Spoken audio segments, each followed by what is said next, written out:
안녕하세요. 전자신문 벤처경제학부의 홍기범 차장입니다. 많이들 와주셔서 감사드리고요. 먼저 이번 토론을 전체적으로 이끌어 주실 문기학 소프트뱅크 벤처스 대표님이십니다. 네, 소개받은 소프트뱅크 벤처스의 문기학입니다. 저희 세션의 제목이 창업 강국 벤처 생태계 조성, 이런 거창한 세션인데 사실 여기 계신 현장에 계신 분들이 이런 거대 담론을 이야기할 정신이 없이 그냥 자신의 일들에 바쁘신 분들이에요. 그래서 주제는 이렇게 거창하지만 자기들이 느낀 현장에서 뛰시는 분들이 느낀 것들에 대해서 오늘 좀 자세하게 말씀을 드리려고 합니다. 발표 순서는 제가 기조 발제를 하고요. 앉아 계신 순서대로 각자 10분씩 기조 발표를 하고 토론을 하는 걸로 진행을 하겠습니다. 오늘 제가 기조 발제할 내용은 생태계에 관한 이야기입니다. 물론 저는 생태학자가 아니기 때문에 생태계 이야기는 벤처 생태계를 말씀을 드릴 텐데요. 굉장히 이번 정부가 출범한 이후에 지금 한 10달 정도 됐는데 제가 구글링을 통해 가지고 기사를 찾아보니까 하루에 한 50건 정도의 기사가 창조경제, 벤처 생태계에 관련된 기사들이 쏟아져 나와요. 굉장히 많은 논의들이 되고 있고 엄청나게 많은 에너지가 투입이 되고 있는 현실인 것은 맞는 것 같습니다. 근데 이런 이야기들을 이렇게 자꾸 듣다 보니까 왠지 좀 공허하다는 느낌이 들어요. 그러니까 이거는 그냥 국정감사에서 국회의원들이 해당 부처 공무원분들한테 창조경제 개념이 뭐냐라고 묻는 것, 그런 공허함이 아니라 현장에 있는 사람들이 느끼는 공허함은 약간 또 다른 공허함인 것 같아요.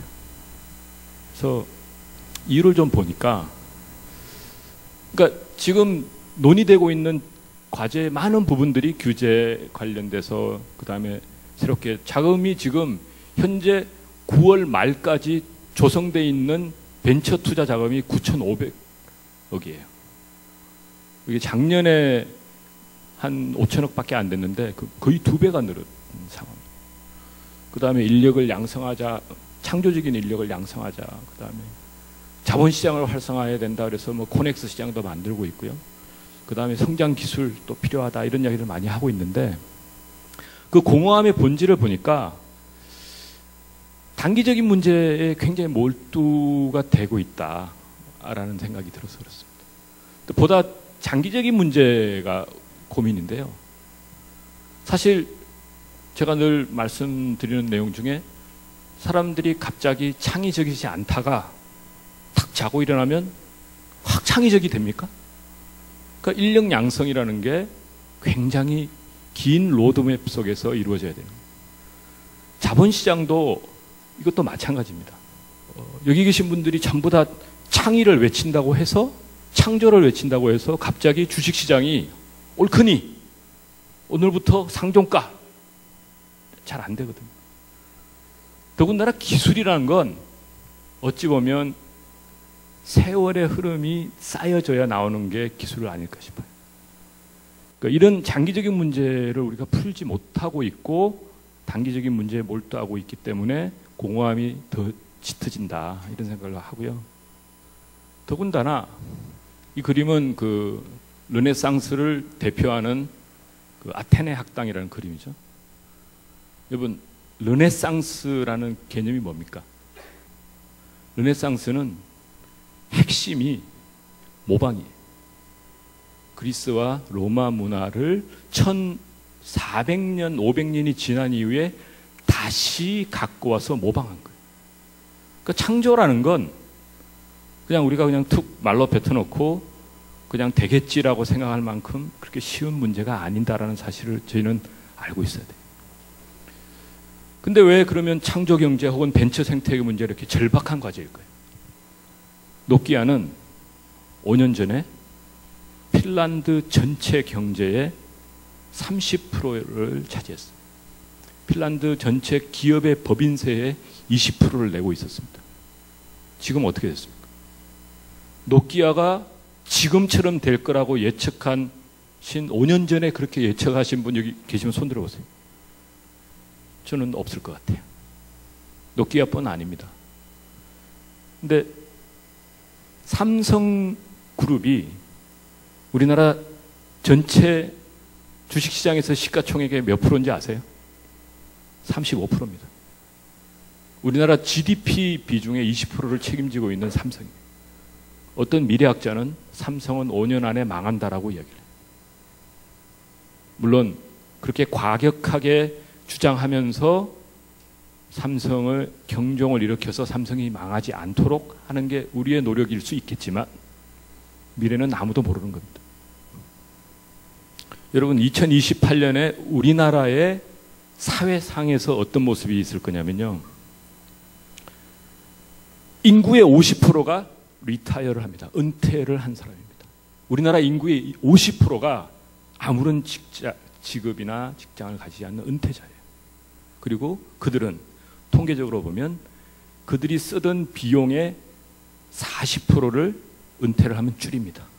2028년에 나라 경제가 어떻게 될 것 같으세요? 절박한 문제 아닐까요? 근데 이 절박한 문제를 푸는 것이 과연 풀기 위해서 이렇게 거대 담론을 그냥 개념만 자꾸 이야기한다고 문제가 해결될까요? 그래서 답은 저는 스타트업이라고 봅니다. 왜냐하면 삼성이 지금 왔다 갔다 하지만 시가총액이 200조입니다. 오늘부터 여러분이 지금 벤처기업을 하고 만약에 계신다면 열심히 노력해가지고 하면 삼성을 따라잡을 수 있는 역량을 갖출 수 있는 확률이 몇 프로나 될까요? 물론 미국에는 페이스북도 있고 구글도 있고 애플도 있고 있기 때문에 뭐 미국에 가서 하면 될 수도 있겠죠. 하지만 한국에서 여러분들이 스타트업을 하셨을 때 내가 회사를 만들어서 200조까지 한번 가보겠다.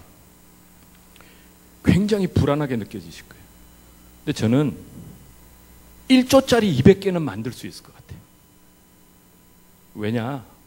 지난 10수년 동안에 한국의 벤처 생태계에서 그런 회사들이 나왔거든요.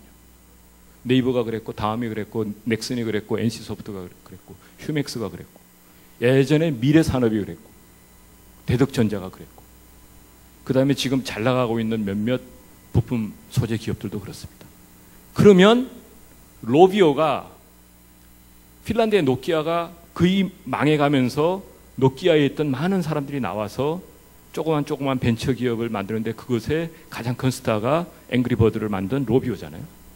로비오가 과연 노키아의 자리를 대신하고 있느냐? 저는 대신할 거라고 봅니다. 왜? 로비오는 생태계를 조성하고 있어요. 그 로비오는 오픈 마인드가 돼 있어가지고 여러 가지 사업 협력을 심지어는 한국 기업하고도 하려고 노력을 합니다. 그래서 생태계 조성은 그리고 창조 경제의 문제는 스타트업 그리고 한국 경제의 미래는 스타트업이 책임져야 된다라는 저는 신념을 가지고 있습니다. 이 사진은 여러분 혹시 가보신 분 계실지 모르지만 경남 창녕에 가면 우포라는 늪이에요. 세계의 늪을 관장하는 기관 람사스에서 최고의 늪지다라고 해서 인정을 해준 거죠. 여러분 인간이 이 우포 늪을 위해서 노력한 게 뭐가 있을까요? 대한민국 사람들이. 저는 유일하게 한 노력은 여기 들어가지 못하게 한 것 같아요. 여기 있는 생물들이, 물고기들이, 식물들이 자생적으로 클 수 있게 도와준 거죠. 인간이 들어가서 이거 짓고 저거 짓고 물길 내고 뭐 파내고 다시 이쁘게 조성하고 하지 않은 거예요. 저는 그게 생태계의 핵심이라고 봅니다. 여기 계신 분들은 그 생태계의 주역들이세요. 혹시 또 여러분들도 생태계의 주역들이세요. 그래서 그렇게 생태계가 잘 조성됐으면 좋겠고 아마 여러분이 스타트업을 하려고 한다면 저런 산을 넘어야 할지도 모르겠어요. 막막합니다. 지금 저기서 저렇게 저 걸음걸이로 걸어가가지고 넘기가 좀 힘들겠죠. 하지만 그 길을 가고 계신 분들일 거라고 믿고 또 이 앞에는 그 길을 걷고 계신 분들을 모시고 주인공들을 이야기를 들어보도록 하겠습니다. 다음 순서는 우리 이태경 프라이머 대표님께서 본인이 느끼신 이분은 이제 다음을 공동 참여하신 분이기 때문에 예전의 생태계와 지금은 어떤가 이런 차이점도 구체적으로 말씀을 드릴 겁니다. 예, 마이크를 넘기겠습니다. 감사합니다. 오늘 이제 제가 말씀드릴 내용은 이제 제가 이제 프라이머 일을 하면서 이제 스타트업 관련돼서 많은 이제 일들을 하고 있는데 제가 나름대로 이제 현재 이제 국내에 이런 그 창업 생태계가 어떤가 현장에서 좀 느낀 점들 몇 가지 한번 이슈들을 뭐 제가 그렇다고 뭐 어떤 정답을 가지고 있는 건 아니지만 한번 말씀을 나눠보면 어떨까 싶어서 한번 몇 가지 정리를 해봤습니다. 이제 첫 번째 이제 제가 던지고 싶은 것은 과연 이제 모두가 창업을 해야만 하는가 하는 점입니다. 아까 문 대표님께서도 말씀하셨듯이 어떻게 보면 이제 대한민국의 미래를 위해서는 분명히 벤처 스타트업들이 필요합니다. 지금 있는 대기업들이 앞으로도 계속 이제 경쟁력을 가지고 이런 글로벌 경쟁 시대에 살아나갈 수 있을지 과연 그중에 몇 개가 남을지 그건 저희도 알 수가 없고요. 어떻게 보면 좀 새로운 새싹들이 이제 생겨서 어떻게 보면 이제 또 다음 세대의 그런 벤처, 대기업들이 될 수 있는 그런 스타트업들이 많이 필요한 것이 현실인데요. 이제 창업가 입장에서 보면 또 조금 다른 면이 있을 것 같습니다. 그래서 제가 이제 첫 번째 말씀드린 것은 과연 모두가 이제 창업가가 되어야 하는가. 근데 저는 이제 거기서는 좀 이제 글쎄요라는 생각이 드는 거죠. 뭔가 하면은 일단 뭐 막말로 예전에 그 개그 프로그램이 나온 거 아시죠? 그러면 소는 누가 키우나요? 이런 것처럼 사실 모든 국민들이 1인 기업을 할 수도 없기 때문에 다른 사람이 만든 기업에서 일을 하셔야 될 분도 계시고 각자 어떻게 보면 이제 자질과 능력과 또 이제 비전이 다르기 때문에 뭐 어떤 분은 이제 뭐 전문직을 하셔야 되고 어떤 분은 이제 직장인 생활도 하셔야 되고 어떤 분은 또 이제 공무원도 하셔야 됩니다.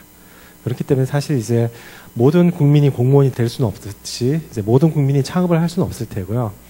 아마 이제 창업에 맞으시는 분들이 분명히 계실 테고 그런 분들이 이제 창업을 하셔야 하지 않을까 그런 생각을 하고 있습니다. 뭐 이런 말씀드리면 조금 죄송하지만 이제 가끔 이제 몇 분들은 뵈면은 정말 좀 도시락 싸들고 간혹 있습니다. 도시락 싸들고 정말 창업하시는 걸 좀 말리고 싶으신 분들도 계세요. 그래서 각자 잘하시는 부분이 있기 때문에 이제 각자의 영역에서 좀 잘할 필요가 있지 않을까 이제 그럴 생각을 합니다. 그리고 또 하나 조금 이제 우려되는 건 무엇인가 하면은 좀 그 창업을 약간 취업의 대안으로 생각하는 경향도 조금 있는 것 같은데 개인적으로는 좀 우려가 됩니다. 물론 이제 저희가 창업을 많이 해서 그 중에서 또 성공하는 스타트업이 나오고 벤처가 되고 대기업이 되면 아마 새로운 일자리를 많이 만들 수 있겠죠. 또 이제 기존 대기업들이 만드는 일자리하고 또 별개로 이제 새로운 일자리를 많이 만들 수 있겠습니다만 그렇다고 해서 내가 취업이 안 되니까 창업을 해야겠다. 물론 뭐 저는 직장인으로서의 자질, 아까도 말씀드렸듯이 사람마다 이런 그 자질이나 능력이나 비전이 다르기 때문에 분명히 차이는 있다고 생각합니다만 직장인으로서 잘할 수 있는 사람과 창업을 잘할 수 있는 사람이 다르긴 하지만 내가 취업을 못하기 때문에 창업을 한다라는 이런 약간 그 창업을 하나의 플랜 B로 생각하는 것은 바람직하지는 않는 것 같습니다. 차라리 반대로 내가 창업을 정말 하고 싶고 할 수 있다고 생각하는데 막상 해보니까 안 되더라. 그러면 취업을 하는 게 플랜 B가 맞겠죠. 어떻게 보면 창업이 정말 만만치 않고 힘든 일인데 그게 플랜 B가 된다. 이것도 조금 모순이 아닐까 싶은 생각을 하고요. 또 하나 이제 요즘 드는 생각은 좀 요즘 많이 과열이 되어 있지 않나 이런 생각도 좀 하는데요.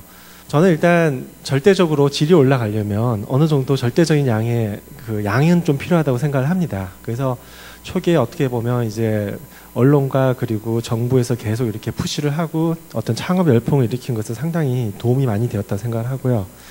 하지만 최근에는 조금 이제 우려가 되는 게 이게 오히려 너무 과열이 아닌가. 그러니까 제가 올 봄에 그 한 번은 같은 날 제가 9건의 초대를 받았던 적이 있습니다. 뭐 심사, 뭐 강의, 뭐 패널 토론. 그래서 제가 뭐 우스갯소리로 야 이날이 기일인가 보다 9군데 행사가 같이 하는 거 보니까 했는데 결국 뭐 제가 한 군데만 참석하고 나머지 이제 8군데는 제가 다 이제 선약이 있으니까 죄송하다라고 말씀드렸는데 요즘 보면 정말 행사가 많습니다. 정말 행사가 많고요. 아마 오늘도 다른 곳에서 또 다른 아마 창업 행사가 있을 텐데 정말 행사도 많고 정말 코치도 많습니다. 대신 이제 최근에 이제 20대 그 청년 멘토 좀 사기건 때문에 한번 뭐 SNS에 이슈가 된 적도 있는데 과연 또 적합한 멘토들이 그럼 과연 몇 명이 될까? 이제 이런 것도 조금 이슈는 있고요. 그리고 정말 다양한 조직들이 그 정부와 민간에서 계속 끊임없이 생겨나고 있습니다. 근데 제가 이제 여기서 또 의문이 드는 건 뭔가 하면은 정말 이런 행사도 많고 조직도 많이 생기는데 정작 창업판에 뛸 선수는 부족하지 않는가. 그러니까 이렇게 창업 열풍이 뜨거운데 정작 벤처 투자자분들은 막상 뚜껑 열고 투자하려고 했더니 투자할 곳이 너무 없다라고 말씀하시거든요. 결국은 이제 어떻게 보면 양은 지금 많이 늘었는데 아직 질이 좀 따라가지 못한다고나 할까요? 그래서 어떻게 보면 좀 더 이렇게 대기업에 계신 분들 중에서 능력 되시는 분들이라든지 이제 이런 분들이 좀 더 나오셔서 적극적으로 선수로 뛰시면서 창업을 하셔야 하지 않을까. 좀 그런 이슈도 또 있다고 보고요. 그러면은 이제 바람직한 창업 생태계는 어떤가 한번 생각을 간단히 해봤는데요. 일단 그 정부와 민간의 어떤 역할 분담이 좀 필요하지 않을까, 적합하게 그런 생각을 합니다. 아무래도 어떻게 보면 이제 민간이 좀 이렇게 합심해서 이제 벤처 생태계를 만들어 가야 되는데, 이제 역시 개인적인 경험상 좀 정부는 좀 효과를 발휘하는 게 이런 인프라 쪽에서 좀 많은 효과를 발휘하는 것 같아요. 관련된 뭐 법을 좀 더 이제 편의를 봐서 이제 개정을 해주신다든지, 아니면 관련된 뭐 어떤 몇 가지 좀 지원 큰 굵직한 그런 프로그램들 이제 이를 만드신다든지 이런 쪽이 좀 더 효과가 있지 않았나 싶은 생각이 들고, 반면에 좀 디테일한 영역으로 들어가서 이제 어느 팀에 투자를 하고 뭐 어떻게 하고 하는 이런 디테일한 영역은 역시나 정부 차원보다는 아무래도 민간 차원에서 하는 것이 더 효과적이지 않을까, 이제 그런 생각을 해서 좀 나름대로 한번 좀 역할 분담을 잘 나눠볼 필요가 있지 않을까, 이런 좀 생각을 하고요. 그리고 이제 결국은 아까 문 대표님께서도 말씀하셨지만 잘 돌아갈 수 있는 그런 생태계가 필요한 것 같습니다. 선순환이 될 수 있는. 뭐 여기에서도 예를 들면 여러 가지 좀 이제 민간이 합심할 수 있을 것 같은데, 저는 이런 이제 생태계를 좀 선순환을 하도록 만들기 위해서는 M&A가 좀 중요한 것 같아요. 그래서 저희도 막상 이제 스타트업들을 키우다 보면 이 결국 마지막 숙제인 M&A나 뭐 모든 회사가 다 IPO가 될 수는 없으니까 M&A를 좀 적극적으로 된다면은 벤처 투자자도 좀 더 적극적으로 엑시스를 할 수 있고, 그리고 또 뭐 초기 투자자들도 좀 더 적극적으로 할 수 있지 않을까, 이런 생각을 좀 하는데요. 이런 그 M&A에 있어서 예를 들면 정부는 예를 들자면 뭐 최근에도 몇 팀들 보면 대기업 관련돼서 규제를 하기 위해서 만든 증여세 같은 게 오히려 스타트업들이 세금 폭탄을 증여세 이제 맞기도 하는데, 이제 이런 것들을 좀 정부가 이제 법적으로 예를 들면 규제를 좀 개선을 해주시고, 그리고 이제 민간에서는 대기업들도 보다 이제 활발하게 좀 더 M&A를 해서, 이게 뭐 등 떠밀려서 하는 게 아니라 정말 M&A를 해서 또 이제 좋은 성공 사례를 어떻게 보면 이제 기존의 대기업 조직과 시너지를 내는 이제 이런 것들을 좀 만들어야 되지 않을까 싶은 생각을 합니다. 그러면은 어느 정도 처음에 돌아가기 시작하면 결국은 이제 스스로 이 생태계가 이제 바퀴가 굴러갈 수 있지 않을까 싶은 생각을 합니다. 그리고 마지막으로는 결국은 시간이 좀 많이 필요한 것 같습니다. 그러니까 결국은 실리콘밸리도 아주 오랜 세월에 걸쳐서 이게 셋업이 됐듯이 이게 뭐 몇 년 사이에 갑자기 짠하고 될 건 아닌 것 같고, 확실히 이런 생태계 구축을 하는 거는 이제 10년, 뭐 20년 이상의 좀 꾸준하게 가야 할 숙제가 있지 않을까. 너무 조급하게 생각하지 말고요. 그런 생각이 듭니다. 그리고 또 하나 이제 제가 생각하는 것은 성공 사례가 정말 중요하지 않을까, 이런 생각을 합니다. 이제 흔히 그 부모는 자식의 거울이다라는 이야기를 하죠. 이제 그 말은 뭔가 하면 부모가 자식들에게 암만 이렇게 가르치는 게 중요한 게 아니라 자식들은 부모의 가르침보다는 부모가 행동하는 것들을 보고 따라서 배운다는 거죠. 마찬가지로 이런 그 창업 생태계도 우리가 막 이렇게 해야 된다, 저렇게 해야 된다, 막 이렇게 교육을 열심히 하는 것도 필요하지만 결국은 성공 사례들이 많이 만들어지고 그러면은 자연스럽게 창업에 좀 더 적극적으로 임할 수 있지 않을까. 아까도 말씀드렸던 대기업에 능력 있는 친구들이 나와서 창업할 수도 있는 거죠. 사실 지금 뭐 공무원 시험 같은 경우에 엄청나게 지금 몰리고 이제 그런 상황인데, 사실 그런 상황이 누가 의도적으로 만든 것이 아니라 자연스럽게 만들어진 거잖아요.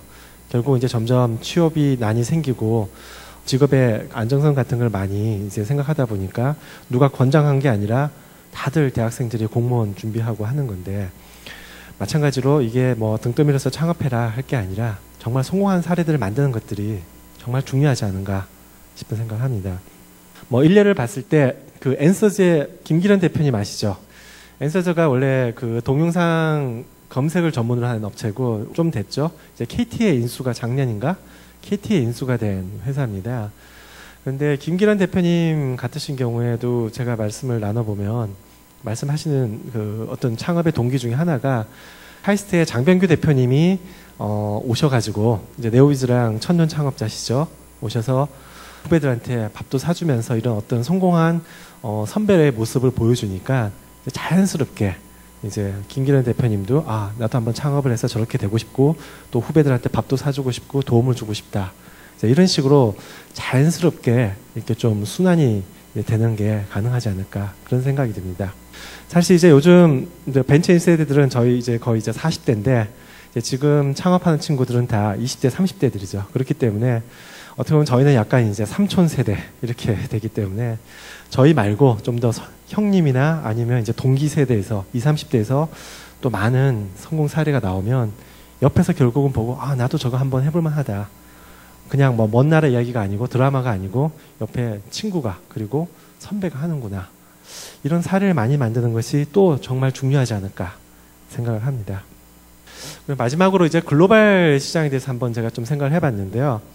사실 뭐 저도 글로벌 시장은 어떻게 성공해야 될까 그렇게 자신은 없습니다. 뭐 다음도 사실 뭐 해외 진출은 거의 대부분 실패로 끝났고 저희 이제 프라이머에서 지금 저희가 이제 인큐베이션 하고 있는 팀들 중에서도 아직까지는 해외에서 괄목할 만한 성장까지는 아직까지 이런 팀은 좀 그렇게 많지가 않는데 제가 뭐 대략적으로 이제 최근에 느낀 것은 역시 약간 우려되는 거는 너무 우리가 실리콘밸리만 쳐다보는 게 아닌가. 그러니까 뭐 실리콘밸리가 분명히 우리가 배울 점이 많은 건 맞습니다만 실리콘밸리를 한국에서 똑같이 구현할 수 있을까는 저는 좀 의문이에요. 왜냐하면은 다들 실리콘밸리라고 하는데 사실 실리콘밸리는 어떤 초강대국인 미국의 백그라운드가 있고 그리고 IT 강국 여러 가지 이런 좀 복합적인 요소가 있는데 사실 한국이 그런 것들을 다 갖추고 있지는 않거든요. 그래서 너무 우리가 실리콘밸리를 배울 점 배워야겠지만 너무 이렇게 따라하기는 아니지 않은가 그런 조금 우려가 하나 있고요. 또 하나는 이제 문화적인 진입장벽을 많이 느낍니다. 글로벌 할 때. 저희 이제 다음도 해외 진출할 때 많이 느꼈던 건데 사실 이제 미국 사람이 생각하는 것과 특히 이제 B2C 온라인 서비스 같은 경우는 미국 사람과 한국 사람이 생각하는 문화적 코드가 정말 다릅니다. 뭐 저도 미국에 잠깐 좀 있어봤지만 뭐 저도 사실 뭐 그들의 사고를 완전히 알지는 못하고요. 이렇게 한국에서 태어나서 자란 사람이 미국에서 어떤 B2C 서비스를 성공시킨다는 거, 뭐 불가능은 아니겠지만 정말 쉽지가 않다는 거죠. 이런 문화적 차이가 있는데 우리가 꼭 글로벌이라고 해서 무조건 실리콘밸리에 꼭 진출을 해야 되는가? 저는 이런 약간 좀 의문도 듭니다.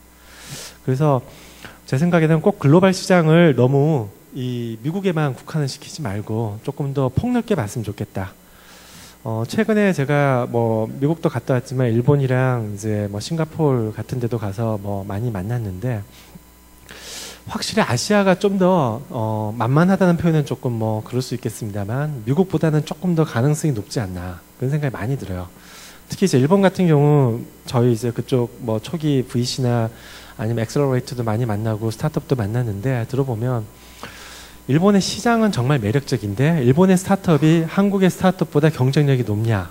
개인적으로는 한국의 스타트업이 더 경쟁력이 높다고 생각합니다. 그래서 일본의 VC들도 한국의 스타트업에 요즘 많이 관심을 기울이고 있어요. 왜냐하면 일본의 스타트업들은 일본 특유의 문화로 인해서 조금 더 이제 뭐랄까 글로벌 진출보다는 어떤 도메스틱 마켓이 크기 때문이기도 하겠지만 좀 내수 시장에 많이 집중을 하고 있고 아무래도 좀 한국의 젊은이들보다는 일본의 젊은이들이 좀 더 보수적입니다. 그래서 어떤 한국의 젊은이들이 계속 글로벌 진출을 트라이하고 있는 것들을 일본의 투자자들이 상당히 관심을 많이 가지고 있더라고요. 그래서 저희가 꼭 미국만 생각할 것이 아니라 뭐 중국은 또 좀 다른 것 같아요. 중국은 또 여러 가지 외국인이 성공하기가 좀 힘든 규제들이나 진입장벽들이 많습니다만 이런 좀 그 글로벌을 노리는 스타트업이라면 꼭 미국만이 아니라 좀 더 그래도 문화가 비슷한 물론 여전히 차이는 있습니다만 미국보다는 차이가 적겠죠. 이런 일본이나 좀 동아시아 시장에도 많이 눈독을 좀 들일 필요가 있지 않을까. 그래서 너무 글로벌 시장 이퀄 실리콘밸리라는 이런 공식을 좀 고정관념을 깰 필요가 있지 않을까. 네, 이런 생각을 합니다. 네, 뭐 어떻게 보면 좀 두서없이 여러 가지 이슈들을 좀 한번 짚어봤고요. 뭐 이 부분은 뭐 제가 어떻게 답을 가지고 있다기보다는 이제 여기 계신 분들 포함해서 많은 분들이 뭐 민관 다 합쳐서 좀 장기적인 숙제가 아닌가, 같이 고민하고 풀어야 될 숙제가 아닌가 그렇게 생각을 합니다. 네, 감사합니다. 다음 순서는 여러분 대기화면을 어떻게 사용하고 계신지 모르겠는데요. 대기화면에 지금 절대 강자로 떠오르고 있는 그 캐시 슬라이드라는 그 앱을 개발한 그 MBT 파트너즈의 박수건 대표 모시고 초기 벤처의 고뇌를 좀 들어보도록 하겠습니다. 네, 안녕하십니까. 저 MBT 파트너스의 박수근입니다.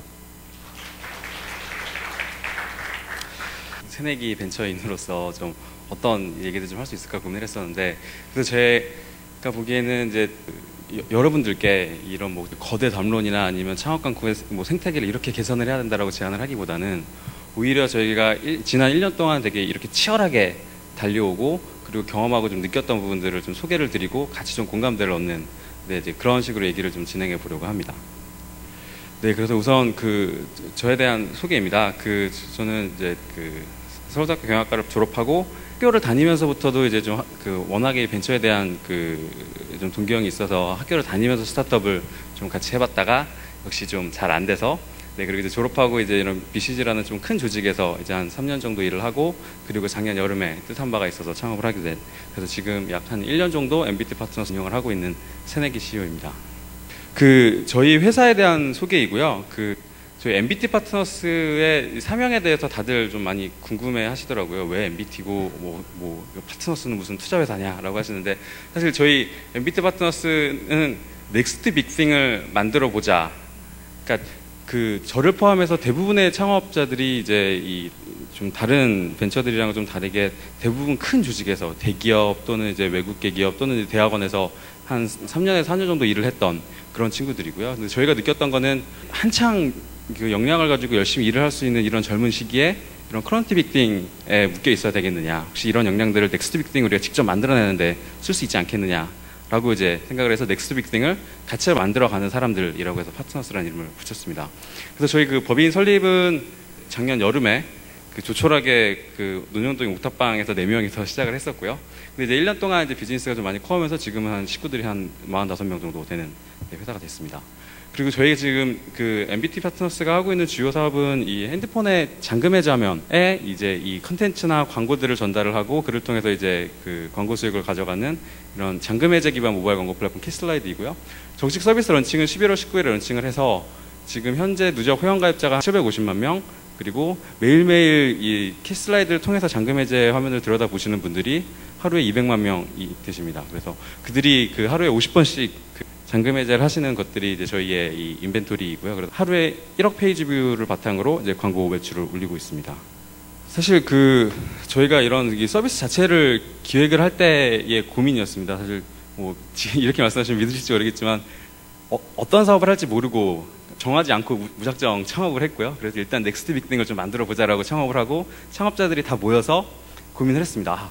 분명히 이제 온라인 웨이브에 이어서 이제 모바일 웨이브가 오면서 큰 기회들이 있을 텐데 어떤 좀 넥스트 빅띵들이 있을 수 있을까? 뭐 게임, 커머스, 서비스 등등 있겠지만 모바일에 특화된 새로운 미디어가 좀 필요하지 않겠느냐라는 좀 착안을 했었고요. 이제 그런 지금 새로운 미디어를 만들어내려면 어떤 좀 장점을 가져야겠느냐? 일단 미디어들은 사람들이 가장 많이 봐야 되니까. 네, 그래서 스마트폰에서 가장 많이 보는 화면은 스마트폰을 열기 위해서 사용하는 잠금 해제 화면이다. 라는 생각이었었고요. 그래서 모바일에 특화된 이 첫 화면 미디어를 서비스 기획이 된 겁니다. 그래서 하루에 50번 정도 잠금 해제를 하면서 기존의 잠금 해제를 하는 사용자들의 UX는 전혀 건드리지 않고요. 그래서 오른쪽으로 슬라이드를 해서 잠금 해제를 하거나 또는 이 잠금 해제 화면에 뜬 이 이미지 내용들을 전달을 하고 고객들이 관심이 있으면 왼쪽으로 슬라이드를 해서 이제 광고로 랜딩을 하거나 아니면 또 컨텐츠로 랜딩을 할 수 있도록 하는 그런 서비스입니다. 그래서 이런 서비스들을 바탕으로 이제 실제로 11월 19일에 런칭한 이후로 생각보다 시장의 반응이 뜨거운 편이었었는데요. 저희가 처음 런칭하고는 저희 첫 달 목표가 한 달에 한 30만 정도의 유저만 모으더라도 되게 대박이다 소위라고 생각을 했었는데요. 실제로 근데 런칭한 지 거의 한 달 만에 거의 200만 다운로드를 만들어냈었습니다. 그 이유는 우선은 기존의 그 사용자 그 유저 측면에서는 이제 기존의 사용자 UX를 전혀 건드리지 않으면서 추가적인 밸류, 뭐 리워드를 준다거나 이 정보 콘텐츠를 줄 수 있다는 점이 되게 그 매력적이었었고요. 그리고 반대로 이제 광고주 사이드에서도 워낙에 올해를 기점으로 2013년을 기준으로 이제 모바일 트래픽이 온라인 트래픽을 추월하는 그런 기점으로 보고 실제로 이제 뭐 그 온라인에서 돈을 많이 벌고 있던 게임사들 그리고 이제 커머스들이 전부 다 지금 모바일로 넘어가는 시점입니다. 그래서 새로운 모바일 미디어, 모바일 마케팅에 대한 니즈가 되게 강했었고요. 이제 그런 것들을 바탕으로 이제 광고주와 그리고 이제 유저들의 좀 이 폭발적인 성장을 가져올 수 있었습니다. 그래서 실제로 유저들의 좀 구성을 보면은 전체 200만 중에서 약간 여자들이 조금 더 많고요. 그리고 초기에는 이 모바일의 얼리 어댑터들인 10대, 20대 유저들이 매우 많았던 반면에 점점점 이제 30, 40대 구성이 늘어나서 30대, 40대가 각각 15% 그리고 20대, 10대가 한 40%, 30%의 비중을 가지고 있습니다. 그리고 역시 저희가 서비스 런칭한 지 한 11개월, 10개월 정도 되는 이 시기에 국내에서만 적어도 그러니까 제가 파악한 거로만 비슷한 모델의 이 카피캣들이 한 10개 정도 출시가 됐었고요. 그리고 물론 그 중에는 이제 저희와 비슷한 스타트업들도 있었지만 뭐 N모사라던가 아니면은 이제 큰 이런 뭐 대기업들의 이 카피캣들도 이미 2개나 저희가 지금 경쟁을 하고 있습니다. 근데 이제 워낙에 이 잠금의 저면의 특성이 저희는 PC의 첫 화면, 온라인 포털 시장과 비슷하다고 보고 있고요. 그래서 결국에는 첫 화면에 1위 사업자로 점점점 유저들이 몰리고 그리고 광고들도 몰릴 수밖에 없다고 보고 있습니다. 이제 그런 시장 선점 효과가 많이 나서 지금 현재 뭐 키슬라이드가 한 200만의 유저들을 보유하고 있으면 그 이제 2, 3위 업체들과는 거의 한 10배 이상 차이가 나는 그런 수준입니다.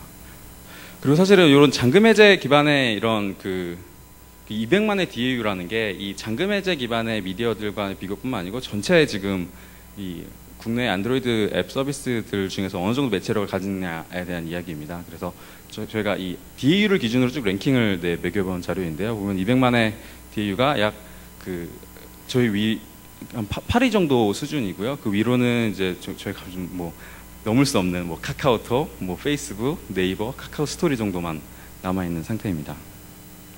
그렇게 해서 이제 이런 200만의 유저를 바탕으로 다양한 광고 캠페인들이 한 1200개 이상의 광고 캠페인들을 누적 집행을 했고요. 물론 저희가 이제 뭐 다른 모바일 미디어들을 모두 비교해보지 않아서 뭐 정확하지 않지만 저희가 파악하기로는 국내 최다 수준의 모바일 마케팅 캠페인을 집행한 이력을 알고 있습니다.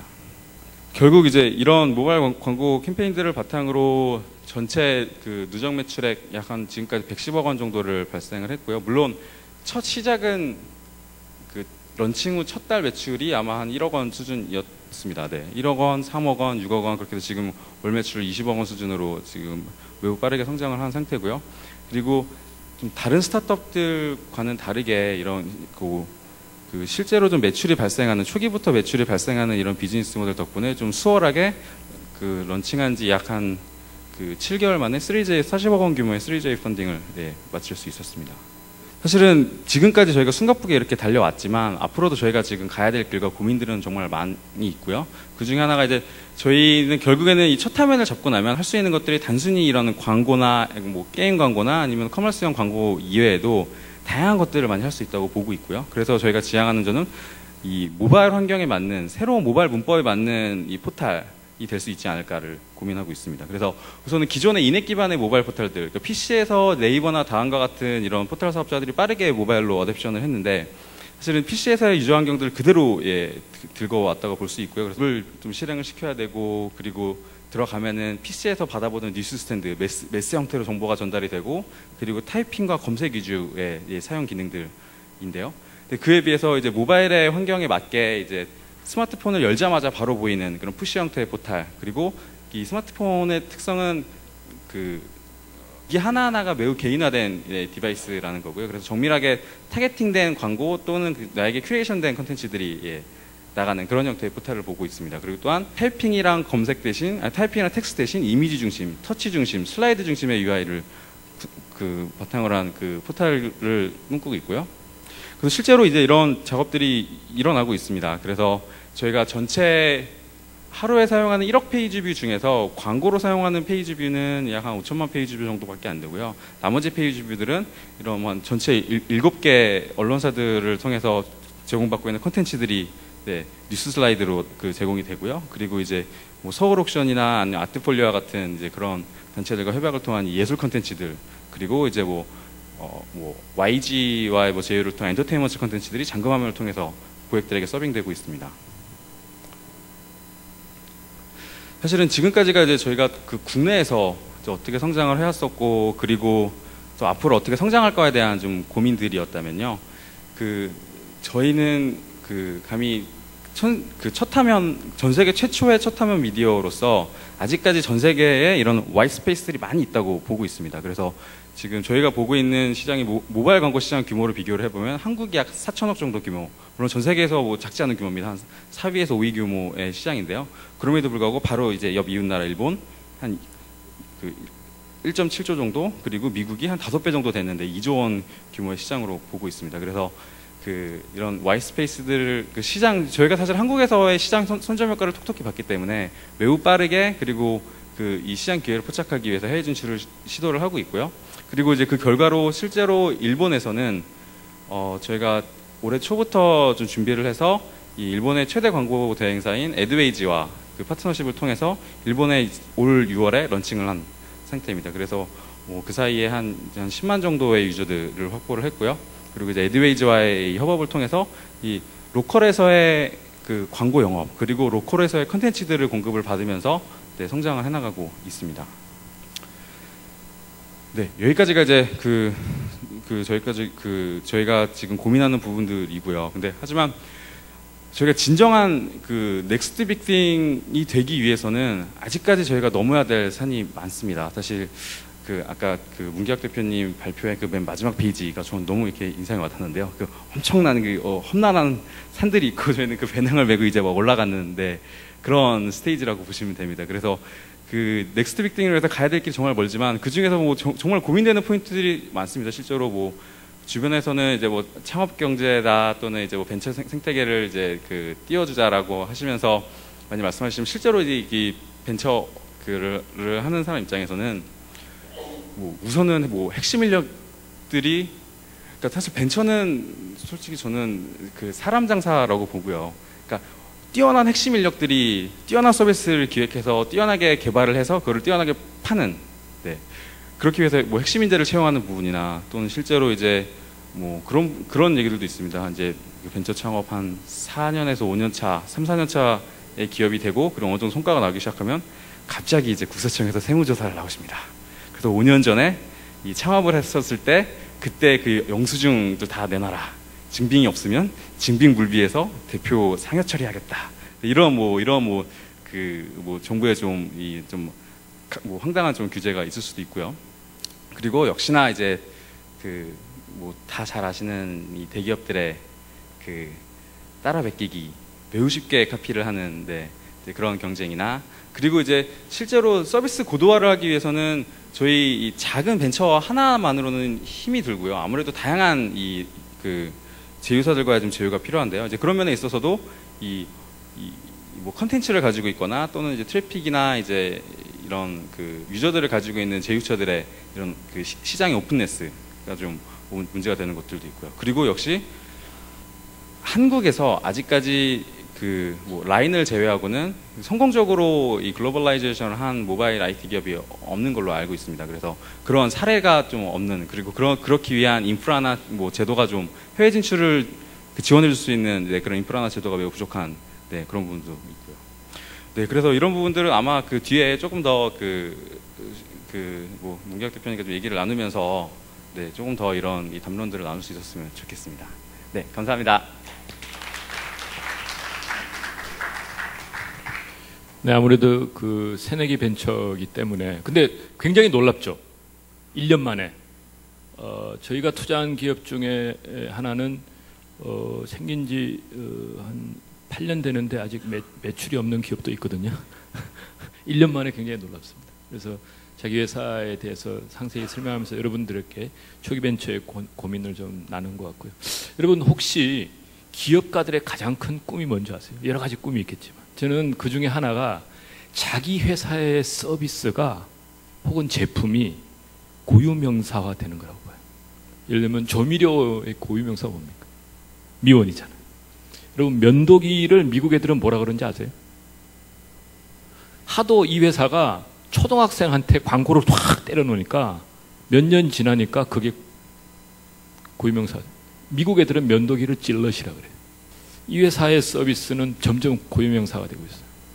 여러분 혹시 여러분 스마트폰 앱에 깔려있는 오베이라는 앱이 있는지 모르겠지만 오픈스베이라는 회사를 만들어서 제가 볼 때는 모바일 쪽에 리서치 회사라는 세계 최고 기업인데요. 아이디잉크의 김동호 대표를 소개합니다. 소개 감사드립니다. 그 최고의 기업이 되고 싶은 오픈서베이 김동호라고 하고요. 제 발표 자료가 네, 올라왔네요. 아마 여기 오신 분들 중에 설문조사 참여하시거나 아니면 설문조사를 의뢰하신 분들이 굉장히 많으실 것 같아요. 뭐 업무의 특성상 아무래도 여러 가지 기업 활동에 있어서 뭐 소비자 조사를 하실 수도 있고 아니면 고객 만족도 조사를 하실 수도 있고 뭐 여러 가지 형태의 조사가 있죠. 그래서 저는 그 리서치, 설문조사 시장에 있어서 어떠한 변화들을 만들 수 있을까를 늘 고민하고 있는데요. 제가 오늘 말씀드리고 싶은 거는 앞에 이제 문기학 대표님이나 이태경 대표님이나 박수근 대표님께서는 약간 총론 위주로 말씀을 많이 해주셨는데 저는 굉장히 강론을 준비를 했어요. 저희가 서비스를 준비한 지가 이제 3년 정도가 됐고 서비스 운영한 지 2년 정도가 됐는데 그 2년 동안 굉장히 많은 변화들이 있었고 그 변화의 중심에는 고객이 있었습니다. 그래서 제가 부제를 붙여보자면 내가 만들고 싶은 거 말고 고객이 원하는 걸 만들자가 제가 오늘 하고 싶은 말의 사실 핵심인데요. 오픈 서베이라는 서비스는 쉽게 말하면 여러분이 늘 갖고 다니시는 스마트폰을 이용해서 소비자의 응답을 수집을 하고 이 그 수집된 응답들을 웹 브라우저 인터페이스를 통해서 고객한테 결과를 전달드리는 리서치 서비스입니다. 현재 한 400개 기업들이 사용을 하고 있고요, 국내에서. 그리고 작년 한 해 동안 저희가 한 1200건 정도의 프로젝트를 진행을 했는데 비교를 위해 말씀을 드리면 여러분이 잘 아시는 닐슨 같은 경우에 국내 고객사가 300개 정도 됩니다. 저희보다 100개 정도가 적죠. 그리고 닐슨이 연간 프로젝트를 진행하는 개수가 1500건 정도 되는데요. 참고로 말씀드리면 닐슨은 한국에서 300명 정도를 고용을 해서 연간 1500건의 프로젝트를 진행하고 있고요. 저희는 30명이 연간 1200건의 프로젝트를 진행하고 있습니다. 그럼 어떻게 이런 일들을 만들어낼 수 있을까 생각을 좀 설명을 간단하게 드리면 저는 이 회사를 시작하기 전에 한 IT 회사의 신규 서비스를 개발하는 담당이었습니다. 여러분이 잘 아시는 곰플레이어넷 서비스의 모바일 대응을 제가 맡았었는데요. 그 제가 모바일 서비스 처음 스마트폰이 출시가 된 다음에 이거를 사람들이 많이 쓰는데 이 스마트폰 유저를 위해서 뭔가 서비스를 만들라는 거예요. 그래서 오케이, 그러면 내가 쓰고 싶은 서비스가 뭘까 한참 생각을 하다가 우리가 이거 서비스를 돈을 받고 고객들한테 뭔가 제공을 하기 위해서는 내가 혼자서 원하는 서비스가 아니라 일반적인 소비자들이, 일반적인 고객들이 어떤 걸 원하지? 라는 그런 생각이 미치더라고요. 그래서 기존에 있던 뭐 닐슨이나 한국리서치나 이런 대형 리서치 회사에 전화를 걸었습니다. 제가 한 서비스를 기획하고 있는데요. 전국 규모로 한 1000명한테 조사를 하고 싶습니다. 라고 하니까 2~3천만 원을 달라고 하더라고요. 심지어 그 프로젝트를 의뢰해서 결과를 받기까지 한 달 가까이가 걸리고요. 그래서 생각을 했어요. 2~3천만 원이라는 비용은 차치하고서라도 그 당시가 스마트폰이 폭발적으로 보급되고 있을 시기였는데 의뢰를 해서 결과를 받기까지 한 달이 걸리면 나는 수천만 원을 주고 한 달 전 데이터를 사는 거거든요. 과연 이게 정확한 조사일까요? 저는 아니라고 생각했습니다. 정확한 조사를 구성하는 요소는 굉장히 다양하게 있지만 마치 음식의 기본은 재료인 것처럼 우리가 분석하고자 하는 이 정보가 시의성이 있냐라는 게 굉장히 전 중요하다고 믿었습니다. 그래서 제가 고민을 또 시작을 했죠. 그러면 왜 기존 회사들은 왜 한 달이나 걸려서 리서치를 했어야만 했을까? 그리고 이 스마트폰이 보급되는 이 패러다임에 있어서 이 한 달을 하루 1시간으로 줄일 수 있는 방법이 없을까 고민을 시작을 했습니다. 그리고 뿐만 아니라 그 2~3천만 원의 비용을 들이는 조사 같은 경우는 이걸 할 수 있는 회사들은 굉장히 극소수예요. 실제로 국내 리서치 시장에 돈을 내고 있는 고객들은 대기업을 위주로 한 500개 회사밖에 안 되고요. 99.9%의 기업들은 설문조사를 너무 하고 싶지만 할 수 없는 회사입니다. 즉 시장조사, 소비자조사를 하는 거는 누구나 하고 싶은 일이지만 아무나 할 수 없는 거죠. 그래서 두 가지 미션이 있었어요, 저한테는. 하나는 이 아무나 할 수 없는 거를 누구나 할 수 있게 만들 수 없을까가 첫 번째였고요. 두 번째는 그러면서도 이 조사의 정확성을 담보할 수 있는 방법이 뭐가 있을까? 이 두 가지를 고민하다 보니까 고민하면서 이제 리서치 산업의 역사를 보니 맨 처음에 리서치가 시작된 건 한 100년 정도 전인데요. 이제 100년 정도 전에는 당연히 아무런 기술이 보급되지 않았기 때문에 대면 조사 위주였죠. 지나가는 사람을 잡아가지고 물어보는 걸로 시작을 했고, 그리고 이제 20, 30년이 지난 다음에 1900년대 중반 정도가 됐을 때 그 우편 조사가 보급되기 시작했습니다. 나라들마다 우편 시스템이 우정국이 이제 그 서비스를 시작하면서 꼭 만나지 않아도 편지를 보내서 설문조사 응답을 받아서 처리하는 그런 우편조사가 시작이 됐고, 1980년대를 기점으로 해서 전화조사가 보급이 되고 1990년대에 인터넷을 이용한 온라인 조사가 보급이 되기 시작했죠. 그런데 제가 이 스터디를 하고 있을 때가 2010년 말 2011년 초였는데요. 그때 한국에서 스마트폰을 한 1000만 명 정도가 쓸 때였어요. 그래서 생각을 했죠. 이 결국 기술의 발전, 조금 더 구체적으로는 사람들이 익숙하게 느껴지는 매체가 변할 때 그 매체에 맞춰서 조사 방법론도 변하기 마련인데, 스마트폰을 1000만 명이나 쓰고 있는데 아무도 이 스마트폰을 활용해서 조사를 안 하더라고요. 그런데 1998년도를 돌아보면 그 당시에 온라인 PC 통신을 이용하는 사람들이 200만 명 남짓이었는데 이미 그 PC 통신을 이용한 조사가 보급이 되기 시작했습니다. 그래서 저는 이게 왜 아무도 안 할까라는 생각을 했어요. 실제 아무도 안 하고 있었거든요. 그래서 결국 이 모바일 리서치라는 거는 사실 로켓 사이언스가 아니고요. 당대에 있어서 소비자들이 가장 익숙하게 느끼는 매체를 활용한 조사 방법론이고요. 저희는 이걸 활용한다면, 응답의 즉시성을 활용한다면 한 달이 아니라 하루, 1시간에 조사를 마무리할 수 있을 거라고 생각을 했습니다. 실제로 그렇게 서비스를 시작한 지 한 2년 정도 됐고, 저희가 제공하고 있는 서비스의 기본은 전국 규모의 조사가 3시간에 완료가 됩니다. 오전에 의뢰를 하면 오후에 결과를 받아보시는 구조가 되는데요. 그럼 이 과정에 있어서 어떤 과정들이 있었나 생각을 해보면, 이게 2011년, 3년 전에 저희 첫 번째 사무실의 모습이에요. 여기서 그렇게 멀지 않은 용산 뒤편에 6평짜리 사무실에서 시작을 했습니다. 고등학교 친구랑 시작을 했는데요. 저 책상 2개를 딱 놓고 시작을 했어요. 시작을 했는데 처음에는 좀 막막하더라고요. 그래, 내가 누구나 쓸 수 있고 그리고 정확한 정보를 받을 수 있는 서비스를 만들겠다고 시작을 했는데 뭐부터 해야 될지 모르겠는 거예요, 전혀. 그래서 일단은 지인들 위주로 물어보기 시작을 했어요. 대기업에 다니는 리서처분들, 기획자분들, 마케터분들한테 지금 혹시 조사하시냐고 물어보고, 그들이 원하는 게 뭔지 하나씩 들어서 서비스를 만들기 시작을 했죠. 그리고 첫 번째 서비스가 한 6개월 있다 나왔습니다. 이런 서비스였는데요. 이제 맨 위에 여러 가지 이제 저희가 정보들을 넣었는데, 핵심은 속도를 굉장히 강조를 했어요. 왜냐하면 저희는 시작할 때 저희의 핵심 구성원들은 다 엔지니어 위주였고, 그러니까 어떻게 보면은 고객 입장에서 생각했다기보다는 기능적인 부분을 많이 생각을 했습니다. 우리는 고객한테 그래서 가서 이랬죠. 우리는 빨라요. 우리는 3시간 만에 정조사를 완료할 수 있어요. 1시간 만에 가능해요. 라고 하니까 고객이 이러는 거예요. 오케이, 인상적인데 그래서 우리한테 뭐가 좋은 거죠? 라는 질문을 하더라고요.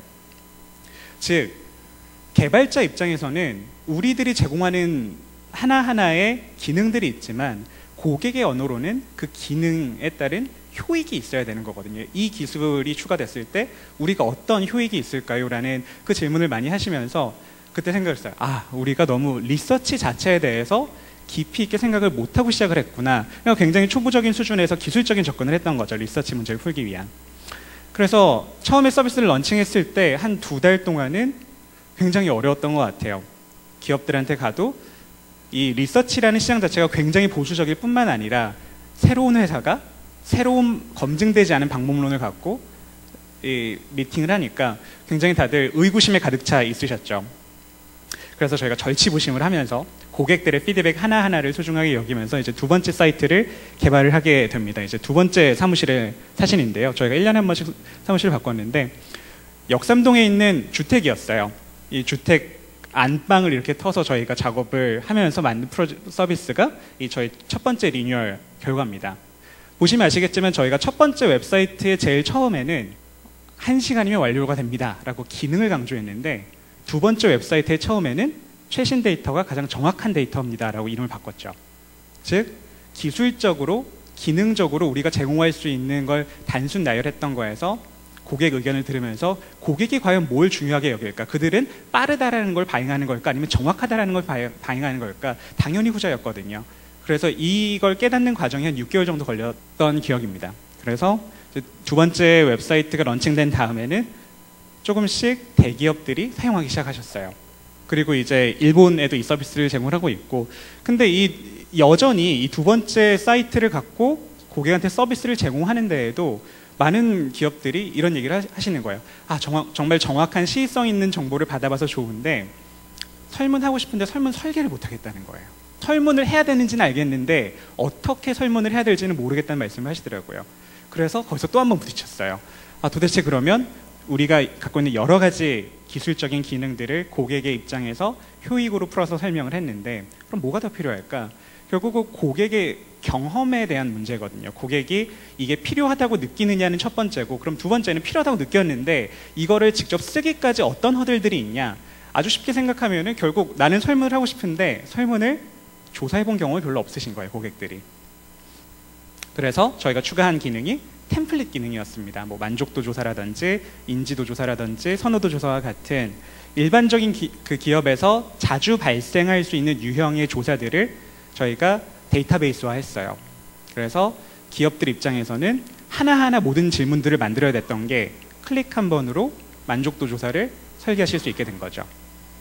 그리고 이제 세 번째 사무실로 옮겨서 또 이제 그 고객 기반들이 막 늘어나기 시작을 했는데, 그러다 또 이런 불만들이 들려와요. 아, 우리가 이 필요성은 알겠고 그래서 내가 하기 위해서 설계까지 잘 해주는 거 너무 좋은데 이 결과를 어떻게 분석해야 되는지 모르겠다는 거예요.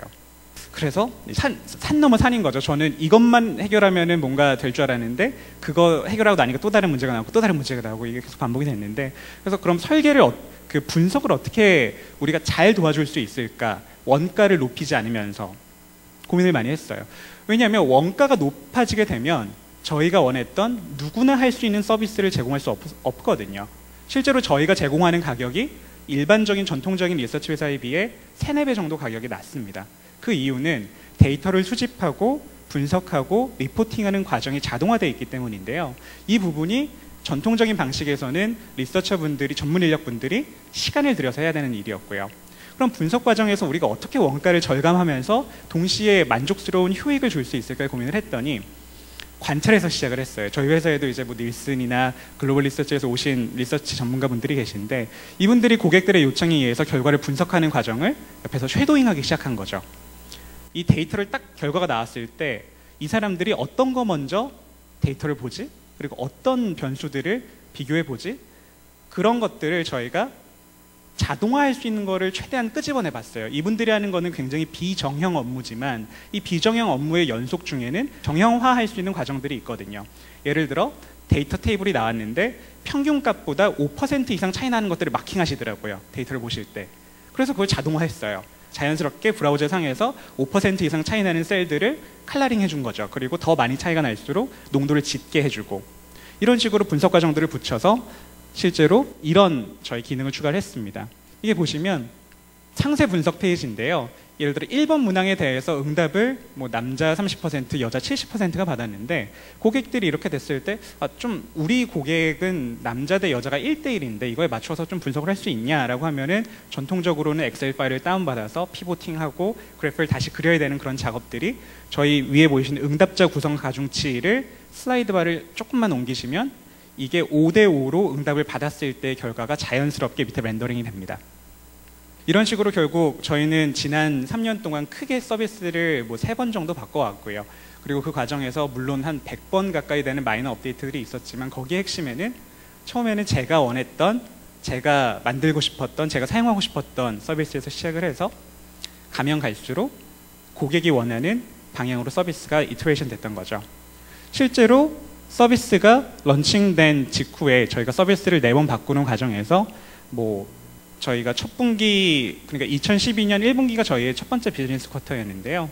그때랑 이제 올해 초를 비교해 보면 12배 정도 성장을 했고요. 레비뉴 측면에서. 그리고 클라이언트 풀도 이제 단순하게 못 들어본 그냥 중소벤처기업들이 아니라 저희의 주요 고객은 현재 현대카드나 아니면 옥시라켓뱅키죠. 혹은 한국 3M 같은 회사들이 서비스를 활용해서 시장 조사를 하고 계십니다. 그래서 결과적으로 다시 한번 제가 말씀드리고 싶었던 거는 제가 서비스를 시작하고 지금 2년여가 지나오는 지금에 있어서 딱 하나 챌린지, 지속적으로 있었던 챌린지 하나는 늘 고객이 원하는 게 뭔지를 생각하는 과정이었던 것 같아요. 그리고 저는 그 과정에 여전히 서 있고 현재 저희가 400개 기업 고객이 있다고 했는데 제가 굉장히 뿌듯한 점은 이 400개 기업 중에 한 150개 기업들은 이전에 리서치를 한 번도 안 해보신 기업들이에요. 이 리서치를 해보고 싶었지만 기존 비용은 엄두가 안 났던 기업들인 거죠. 그래서 저는 제가 장기적으로 하고 싶었던 거는 결국 맨 처음에 그 미션, 누구나 시장 조사를 할 수 있게 만든다. 그리고 이 시의성 있는 정보를 전달한다. 두 가지 미션을 위해서 이제 계속 갈고 닦아가는 과정에 있습니다. 감사합니다. 앞서 이제 소개한 그 MBT 파트너스의 박수건 대표하고 아이디인큐의 김동호 대표, 여러분 혹시 이 회사들의 그 특징을 잡아내면 뭘 것 같으세요? 그 박수건 대표가 있는 MBT 파트너스는요, 지금 저희 업계 정평이 나 있는 건 실행력이 너무너무 뛰어나다. 김동호 대표도 마찬가지. 그리고 김동호 대표의 핵심 키워드는 고객이죠. 제가 앞서 말씀드린 바와 같이 이 두 회사는 그냥 우프늪지에 자기들이 들어가서 자기들이 크고 있는 거예요. 어느 누구의 지원도, 물론 뭐 자본의 지원, 주위의 파트너들의 지원을 많이 받지만 결국은 자기와 고객과의 관계를 잘 풀어나가는 기업들이에요. 창조경제, 생태계, 이런 거대 담론은 그냥 그대로 놔두고. 그래서 두 회사를 모셔봤고요. 마지막 패널 토론자 발제는 그 우리나라 기업들 중에 미국의 아까 우리 이태경 대표님도 말씀하셨지만 M&A가 중요하다라고 하지만 실제로 이거를 실행해내기에는 무지하게 어렵습니다. 그러나 우리나라 기업들 중에 미국의 거대 기업의 벤처 기업인 상태로 M&A를 성공한 딱 두 사례 중에 한 사례를 만드셔보네요. 첫 번째 사례는 여러분 그 블로그 툴로 많이 쓰실 텐데 테트앤컴퍼니이고요. 두 번째가 올라웍스입니다. 인텔이 올라웍스를 인수했죠. 그 올라웍스의 창업자이신 유중희 박사를 모시고 말씀 들어보겠습니다. 예, 이런 그 자리에서 마지막으로 발표하는 게 굉장히 중요하더라고요. 왜냐하면 너무 좋은 강연이면 저까지 이제 좋은 강연을 못하면 폐를 끼치는 게 되고, 이렇게 강연이 이렇게 졸리면 저라도 잠을 깨워드려야 되기 때문에 굉장히 중요한데, 오늘은 다들 너무 좋은 말씀을 해주셔가지고 저도 좋은 말씀을 그 격에 맞는 좋은 말씀을 드리는 스트레스를 안고 올라섰습니다. 저는 그 올라웍스라는 회사를 2006년에 설립을 했고요. 1년 반 전에 인텔에 이제 인수가 됐습니다. 그래서 지금은 글로벌 인텔의 일부인 이 영상 인식 쪽에 연구 개발을 맡고 있는 그 부서가 됐고요. 올라웍스가 그쪽에서 전략을 맡고 있습니다. 제가 오늘 드릴 말씀은 사실 올라웍스라는 회사는 지금 이제 잘 설명해 주신 MBT 파트너스나 아이디인큐 같은 회사랑은 좀 다른 회사입니다. 왜냐하면 기술 회사거든요. 뭐 당연히 이 두 회사도 기술을 가지고 있습니다만 저희는 좀 더 기술 중심의 스타트업이었습니다. 제가 요즘 유행하는 이 Keep Calm and 이게 요즘에 좀 유행을 하는데, 이게 옛날에 그 영국에서 2차 세계대전 때 왕이 이제 국민들한테 아무 걱정하지 마라, 우리 잘 해낼 수 있다라는 연설 앞부분을 따서 뒷부분을 이제 사람들이 마음대로 자기가 하고 싶은 말을 넣어가지고 하는데, 이런 게 있더라고요. 내가 엔지니어니까 나를 믿고 긴장하지 마라, 동요하지 마라. 사실은 이런 여러 가지 우리 모바일 혁명이 일어날 수 있었던 배경은 뭐냐면 기술이죠. 뭔가 우리가 손에 쥐고 움직이고 있는 하드웨어와 소프트웨어들을 누군가 만들었습니다. 그리고 누군가는 굉장히 전문성을 가지고 그걸 만들어냅니다. 그러니까 공대에도 석사과정이 있고 박사과정이 있겠죠. 그래서 적어도 짧게는 10년에서 길게는 20년 정도 이 R&D를 전문성을 가지고 하신 분들이 계십니다. 우리는 그런 분들을 이제 엔지니어라고 부릅니다. 그런데 우리나라의 창업 생태계를 특히 봤을 때 이런 분들이 스타트업을 많이 하시냐? 놀랍게도 별로 그렇지가 않거든요. 우리 굉장히 뭔가 첨단 분야고, 그러니까 이런 분야를 전공하신 분들이 당연히 스타트업을 많이 하실 거라고 우리가 믿고 있지만 그런 일이 잘 일어나지 않는다. 저는 약간 문제의식을 갖고 있습니다. 오늘 그런 말씀을 좀 드리려고 하고요. 서비스 기업하고 기술 기업 두 개로 이제 나눠서 스타트업을 볼 수 있을 것 같습니다.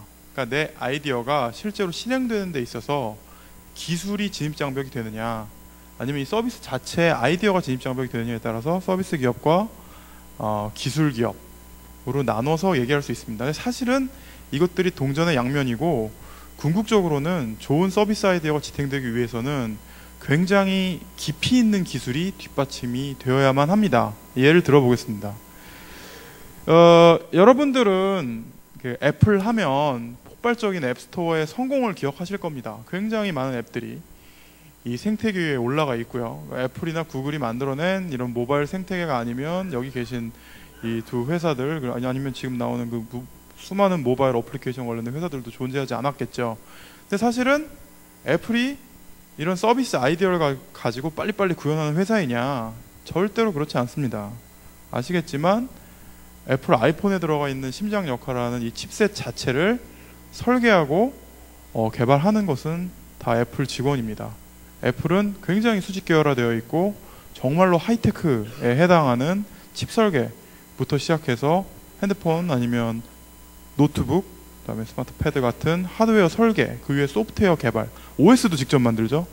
어떻게 보면은 정말 IT 업계에 있어서 핵심 기술이라고 생각되는 것들은 다 가지고 있고 수직 계열화된 회사고, 그렇기 때문에 이런 에코시스템을 만들 수가 있었던 거죠.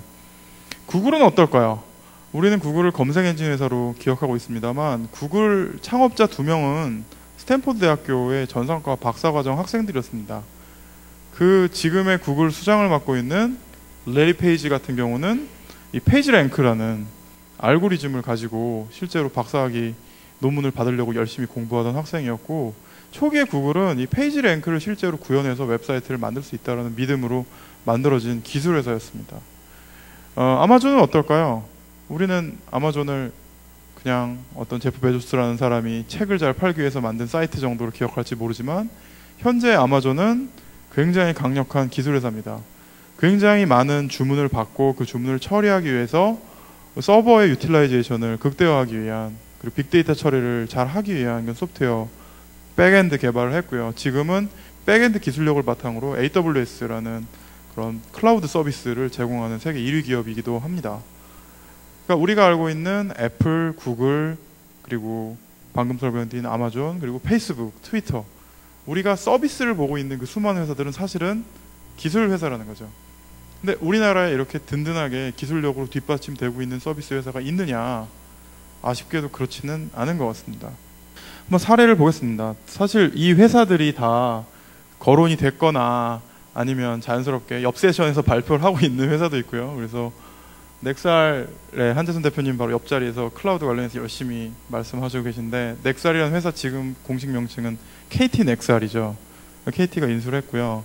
아까 말씀 잠깐 나왔던 엔서즈 같은 경우도 이제 KT가 인수를 해서 성공적으로 잘 사업하고 계시고, 제가 창업했던 올라웍스 같은 경우는 이제 인텔이 인수를 했습니다. 이 세 회사의 공통점은 그 창업자가 전부 다 카이스트에서 박사 학위를 받았거나 아니면 박사 학위를 받기 직전에 창업을 했고, 그리고 다 2006년에서 2007년 사이에 창업을 했습니다. 이때만 해도 카이스트에서 박사를 받거나 아니면 카이스트에서 박사 과정에 있는 사람들이 창업을 생각을 했었다는 거죠. 그리고 실제적으로 한 5년 정도 지난 다음에는 다 성공적으로 국내외 대기업에 엑싯을 잘 했습니다. 그런데 이제 현실을 보면 제가 뭐 이걸 통계를 뽑거나 하는 게 잘 이렇게 자료가 없더라고요. 그래서 최근에 인터넷 사이트 중에 하나에서 5년 내에 IPO 가능성이 가장 높은 회사는, 그러고 이제 설문조사를 했어요. 여기 보시면 그 MBT 파트너스도 있고 아이디 인큐 이름도 있네요. 오늘 패널 굉장히 잘 모신 것 같습니다만, 우리 뭐 자타가 공인하는 1등 회사 우아한 형제들, 배달의 민족으로 유명한 우리나라 국민들의 식생활을 맡고 있는 우한 형제들이 단연 이제 1등으로 뽑혔고, 여기 MBT 파트너스, 이음 프로그램스, 뭐 좋은 회사들 이름이 쫙 올라와 있습니다. ETC에 있는 회사까지 통틀어 봤을 때 이 회사들이 현재 우리나라 스타트업 에코시스템에서 제일 주목받고 잘하고 있는 회사들인데, 이 중에 기술 회사다.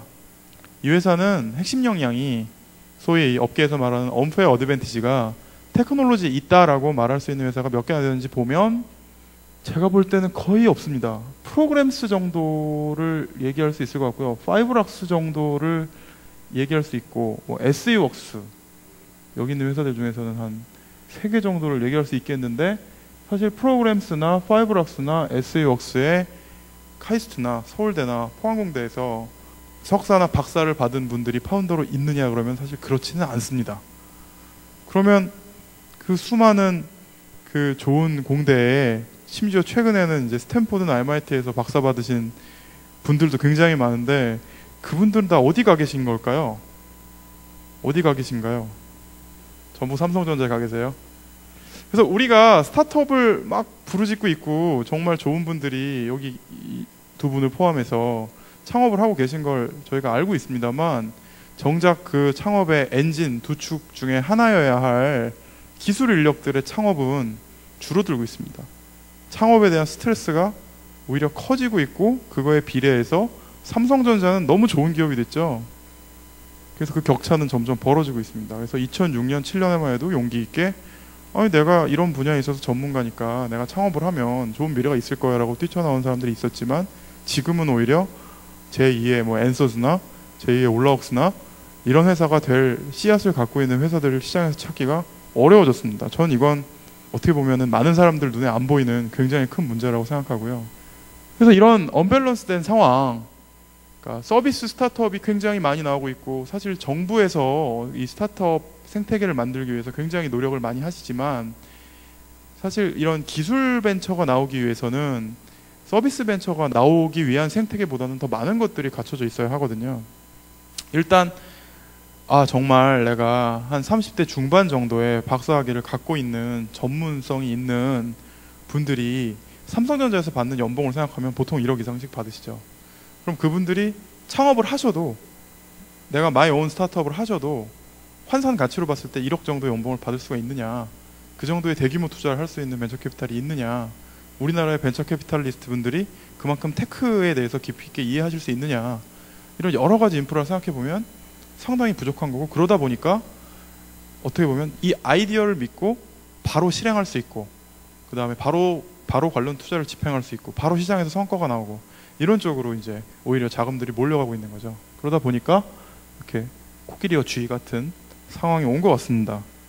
저도 잘 모르겠습니다. 방법이 뭔지는 잘 모르겠고요. 하지만 저는 나름대로 그 2006년에 그런 종류의 회사를 창업해서 어느 정도는 제가 생각한 대로 이제 만들어 보았기 때문에 그런 회사들이 더 많이 나오기를 바라고요. 오늘은 왜 이 문제가 생겼는지에 대해서 여러분들하고 얘기를 하고 싶고, 그 다음에 어떻게 이 문제를 더 우리가 좋게 만들 수 있는지도 같이 생각해 봤으면 좋겠습니다. 저는 이 왜와 어떻게에 대해서 굉장히 쉽게 말씀하시는 분들을 많이 만났는데, 예를 들면 왜, 아까 제가 말씀드렸지만 왜에 대한 답은 삼성이 너무 좋은 기업이니까, 그리고 어떻게에 대한 답은 삼성이 망하면 돼, 이렇게 얘기하시는 분들을 많이 뵀거든요. 근데 예를 들면 올라웍스의 경우를 보면요, 저희는 삼성이나 LG 덕분에 인텔에 인수가 됐거든요. 저희는 여러분들 사진 찍으실 때 보면 얼굴을 자동으로 잡잖아요. 그다음에 오토포커스가 맞춰지죠. 누군가는 그 엔진을 만들었을 거잖아요, 인식 엔진을. 그게 이제 LG 같은 경우는 저희가 만든 게 이제 들어갔고, 그다음에 펜텍, HTC 저희가 만든 게 들어갔는데, 그런 한국에 있는 좋은 매뉴팩처러들에 저희가 제품을 공급하고 같이 좋은 협력 관계를 갖고 있었다는 게 인텔 같은 글로벌한 기업한테도 믿음을 줬습니다. 왜냐하면 삼성전자, LG전자는 이미 글로벌하게 굉장히 훌륭한 회사들이거든요. 그렇기 때문에 저는 이런 기술 기반 스타트업 뿐만 아니라 심지어 서비스 기반 스타트업들도 삼성이나 LG가 우리가 이겨야 될 상대라던가 뭐 이렇게만 보는 게 아니라 우리가 활용할 수 있는 파트너라고도 저는 생각을 합니다. 그래서 그런 관점에서 우리가 좀 새로운 접근으로 어떻게 기술 기반 회사들을 더 많이 시장에 내보낼 수 있을까를 오늘 같이 좀 고민할 수 있었으면 좋겠습니다. 감사합니다.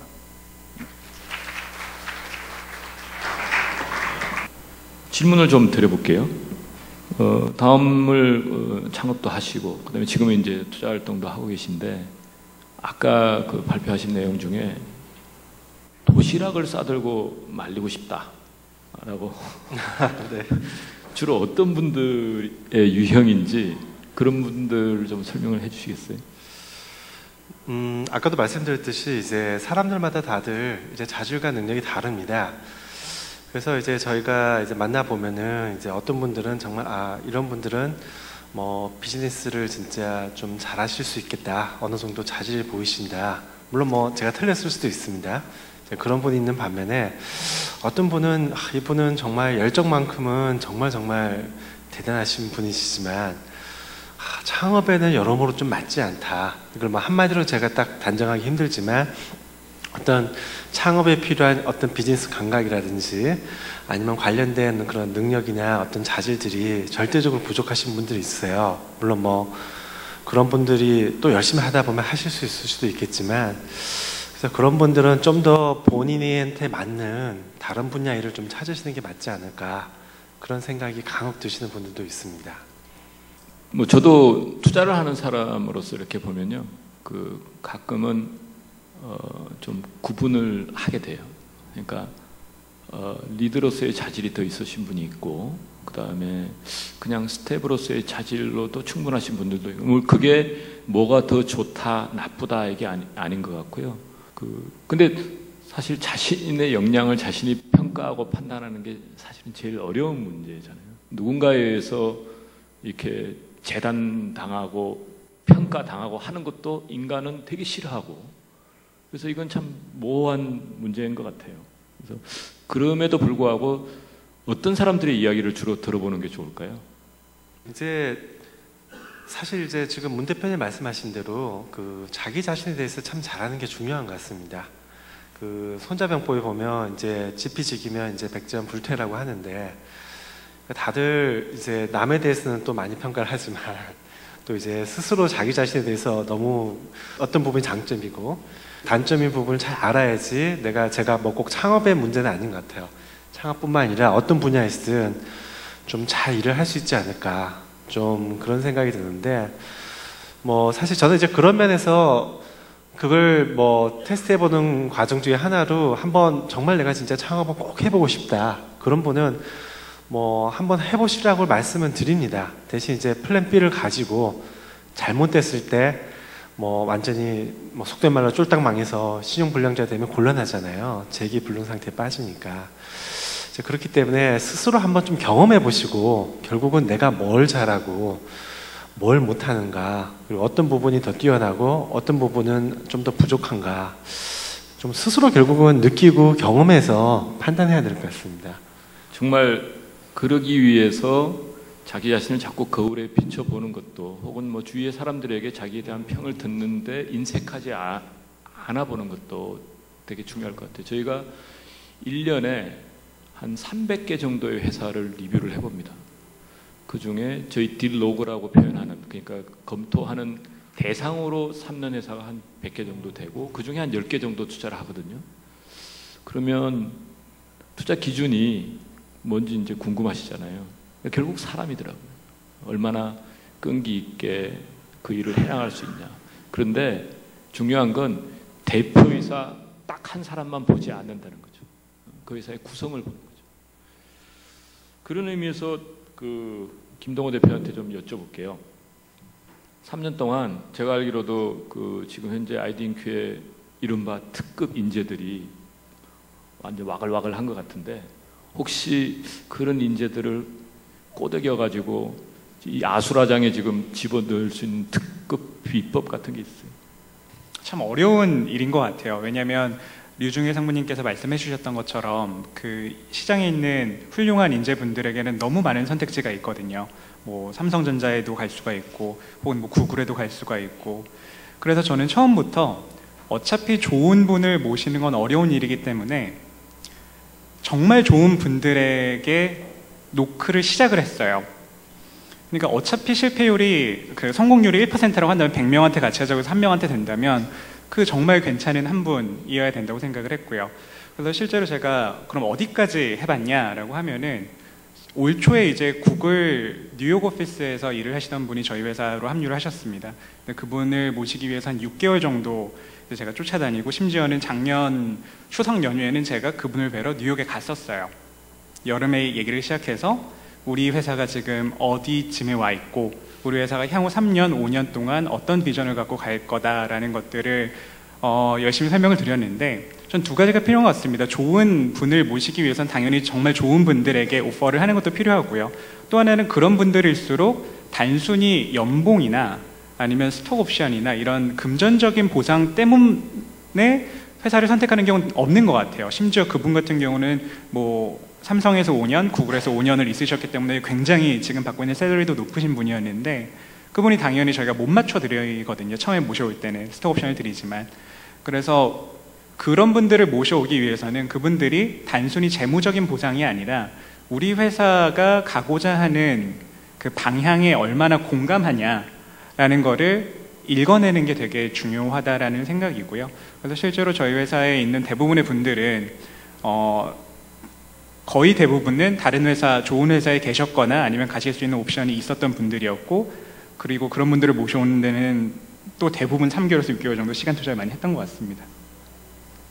예, 그 미국 그 벤처 캐피탈 업계에서 조사한 바에 따르면 창업 후 3년 지난 CEO들 중에 여러분들이 가장 시간을 많이 쏟는 게 뭐냐라고 물어보니까 자기 시간의 80%를 인재를 리크루팅하는 데 쓴다 그래요. 그래서 그만큼 사람이 중요하죠. 벤처 기업을 지금 하고 계신 그 객석에 계신 분도 계실 텐데 사실 벤처 기업의 창업자는 참으로 할 게 많습니다. 사람도 모아야죠. 돈도 모아야죠. 기술 개발도 해야죠. 서비스도, 고객 관리도 해야죠. 인사 관리도 해야죠. 사무실 이전도 해야죠. 책상도 사야 되고. 또 요즘 엔지니어들은요, 소프트웨어 엔지니어들은 의자 50만 원짜리 이상 안 사주면 일을 안 해요. 이런 과정을 다 거치고 있는 우리 박수건 대표한테 초기 기업을 하면서 가장 힘들었던 점이 뭔지 좀 여쭤보고 싶어요. 맞습니다. 저희 입장에서도 결국 그 사업을 하기 위해서 말씀 주신 것처럼 돈도 필요하고 기술도 필요하고 사람도 필요하지만 그 중에서 제일 핵심적인 부분은 사람이고 역시 또 사람을 모셔오는 게 되게 힘든 것 같습니다. 물론 이제 김동원 대표님이 얘기해 주신 것처럼 사람을 모셔오는 부분들이 정말 우여곡절이 많겠지만 이제 저희도 마찬가지이고요. 그럴 때 보면 여러 가지죠. 그러니까 우선은 기본적으로는 핵심 인재들을 모셔오기 위해서는 그런 단순히 이런 재무적인 보상 또는 이런 당장에 조금 더 팬시해 보이는 이런 사회적인 옵션들보다도 이제 본인이 더 본인이 가지고 있는 역량과 열정을 더 좀 의미 있는 데 쓰고 싶다라는 이런 비전을 좀 같이 공유를 하셔야 되고요. 근데 그럼에도 불구하고 극복해야 될 이슈들이 되게 많습니다. 우선은 이 사회적인 통념. 그러니까 아직까지도 이제 대부분의 이 젊은 한 30에 가까운 핵심 인력들이 이제 벤처 기업을 하게 되면은 우선 부닥치는 게 부모님의 반대, 그리고 친구들의 만류, 그리고 이제 이 배우자 또는 이제 여자친구의 만류이고요. 그래서 저희가 제 기억에 저희가 40명의 인력들을 리크루팅을 하면서 보면 한 2명은 저희 회사로 옮기시면서 여자친구와 헤어지셨고요. 그리고 한 분은 부모님과 연락이 끊겼습니다. 그리고 결정적인 건 한 분은 결혼을 6개월 앞두시고 파혼하셨습니다. 네. 그 정도로 사실 아직까지 핵심 인력 분들을 모셔오기 위해서 이 사회의 이 통념과 그리고 이 벤처 기업을 한다는 게 어느 정도로 리스펙트를 받고 어느 정도로 의미 있는 일인가에 대한 그런 부분들이 좀 부족한 것 같고요. 네. 그리고 또 이제 기술 인력들의 경우는 특히나 이제 유진희 성님이 말씀하신 것처럼 우리나라에 매우 뛰어난 기술 인력들이 특히 카이스트나 등을 중심으로 매우 뛰어난 인력들이 계시고 그분들도 이 창업에 매우 관심을 가지고 계십니다. 하지만 크게 극복해야 되는 obstacle이 장애물이 병역 문제이고요. 그래서 사실 이 카이스트 지금 석사나 박사 과정에 계신 분들 중에서 정말로 대학원에 남아 있어서 있고 싶어서 계신 분들보다도 방학 때만 되면은 랩에서 뛰어나와서 스타트업에서 일하시다가 나 다시 안 돌아가면 군대 가야 된다 해서 다시 군대 가셨다가 다시 방학 때 또 랩으로 오시는, 그래서 이런 병역 문제들을 좀 해결할 수 있는 그런 부분들이 좀 있었으면 하고요. 네, 그렇습니다. 예, 뭐 한국에서 벤처 기업을 한다는 건 일제 때 독립운동하는 마음으로 해야 되겠네요. 그때 저희 독립운동하러 가면 집에다가 나 이따 올게, 그래서 3년 있다 오고 그랬잖아요. 되게 어려운 문제인 것 같은데, 벤처 생태계를 지금 이야기를 하고 있는데, 물론 현장의 이야기이기 때문에 좀 구체적인 문제죠. 근데 핵심 인력의 문제, 경영자들의 자질, 이런 문제는 사실은 정부든 기관이든 공공 섹터가 풀어줄 수 있는 문제가 아닙니다. 절대로 아닌 것 같아요. 우리 스스로가, 여러분들 스스로가 풀지 않으면 아무도 그 해답을 주지 않습니다. 공공 섹터가 자본을 투입을 해가지고 엄청난 버블을 만들어내서 팍 터져가지고 2000년에 인터넷 버블이 터지고 지난 10년 동안 암흑기를 거쳐온 거잖아요. 그리고 이제 지금 다시 싹이 트고 있는데, 방향을 잘 잡아야 될 것 같아요. 예전에 이런 논의와 주제들을 가지고 고민을 했더라면 그 버블은 어쩌면 좀 건강한 버블이었을지도 몰라요. 그래서 저는 상당히 바람직하다고 보고요. 오늘 논의의 핵심 중에 우리 유중희 상무께서 말씀하신 기술 기반 벤처냐, 서비스 기반 벤처냐, 그것이 뭐가 더 중요하냐. 근데 사실은 한국에 기술 기반 벤처가 많이 없는데 어떻게 하면, 그러니까 삼성이 망하면 정말 되는지. 노키아는 망하면 됐잖아요. 노키아는 아직 안 망했지만 MS가 사긴 했지만, 노키아가 안 되니까 핀란드의 게임 회사들이 노키아 출신 엔지니어들이 나와서 하는데, 과연 삼성 출신들이 나오면 뭘 할 수 있을까요? 저는 사실 우리가 여기 삼성에 다녀보신 분 혹은 다니고 계신 분 계신가요? 삼성전자에 다니는 엔지니어 분들 중에 자기가 전공을 하시면서 하신 일들 혹은 지금 당장 정말 엔지니어로서 하고 싶은 일을 하시는 분들은 반도 안 될 거예요. 어쩔 수가 없습니다. 그래서 좀 다른 전공을 하셨더라도 우리 회사가 이게 필요하니까 지금은 이걸 만들어주세요 하는 분들이 되게 많거든요. 저는 그냥 이런 생각이 듭니다. 좀 엉뚱한 발언이라고 생각하실 수도 있지만, 저는 스타트업이 힘듭니다라던가 스타트업이 어렵습니다라던가 이런 얘기 그만했으면 좋겠어요. 정말 어렵고 힘드시면 안 하시면 되잖아요. 근데 여기다 하고 계시다고요? 그건 이게 행복하고 더 즐겁기 때문에 하시는 거예요. 여기 계신 대표님 두 분이 좋은 직장 다 관두고 사업하시는 건요, 굉장히 이기적으로 사업하는 게 훨씬 더 즐겁고 행복하기 때문에 하시는 거고, 그래서 제가 항상 이런 분들 만나면 어떠세요? 그러면 행복하신가요? 그러면 다 행복하게 잘하고 있습니다 하시거든요. 놀랍게도 모든 스타트업 하시는 분들은 다 즐겁고 행복합니다. 그러니까 하세요, 스타트업. 사실 엔지니어로서 정말 최고의 쾌락을 느끼려면, 즐겁고 행복하려면 내가 하고 싶은 걸 하면 돼요. 그러니까 적어도 스타트업에 있는 엔지니어 분들은 대부분 다 큰 기업에 있는 분들보다 행복하실 거예요. 저는 문제의 핵심은 그건 것 같아요. 더 행복한 길이 있는데 모르고 있다는 거죠. 왜? 가르쳐주는 사람이 없기 때문에. 그래서 저는 우리 스타트업 커뮤니티가 스타트업이 정말 어렵고 힘드니까 지원을 해주세요, 이런 사이드 얘기도 하셔야 되는 분이 있지만, 적어도 저라도 실은 근데 되게 재밌습니다. 너무 즐겁고 저 올라옥사 하면서 너무 행복했습니다. 그리고 앞으로도 행복해지고 싶고, 그래서 이왕이면 저랑 비슷한 엔지니어 백그라운드가 있는 분들이 더 행복해졌으면 좋겠습니다. 그러니까 제발 지금 거기서 1년에 한 번씩 인센티브 받는 걸로 굉장히 작은 행복 채우지 마시고 훨씬 더 큰 행복 찾아주셨으면 좋겠습니다. 이런 말 하고 싶거든요. 그래서 저는 이게 전자신문에서 주관하는 건데, 언론사 분들도 스타트업이 어렵고 우리가 많이 도와줘야 되고 씨를 뿌려야 되고 이게 창조경제의 핵심이고, 이런 얘기보다 인생을 이렇게 즐기면서 즐겁게 살 수 있는 방법이 있는데 왜 그렇지 않은 봉급쟁이 생활을 다들 하려고 하지? 이런 식의 기획기사들 많이 실어줬으면 좋겠고요. 그러니까 저는 인간은 모든 인간은 다 마찬가지라고 생각하는데 더 행복한 길을 추구한다고 생각하고 그래서 남들보다 더 행복해지려고 노력한다고 생각하거든요. 근데 저는 대한민국이 그거에 있어서 굉장히 불행한 사회라고 생각합니다. 왜냐하면 내가 어떻게 하면 행복해지는지 아는 사람이 거의 없거든요. 그 행복의 기준이 다 외부에서 들어온 거라는 거죠.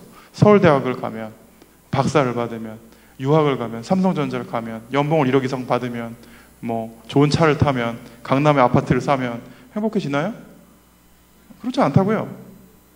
그러니까 저는 그거를 깨고 정말로 내가 엔지니어로서 뭐가 행복한지를 엔지니어들이 자각하게 되면 자연스럽게 그런 하이테크 기업들도 더 많이 나올 거라고 생각합니다.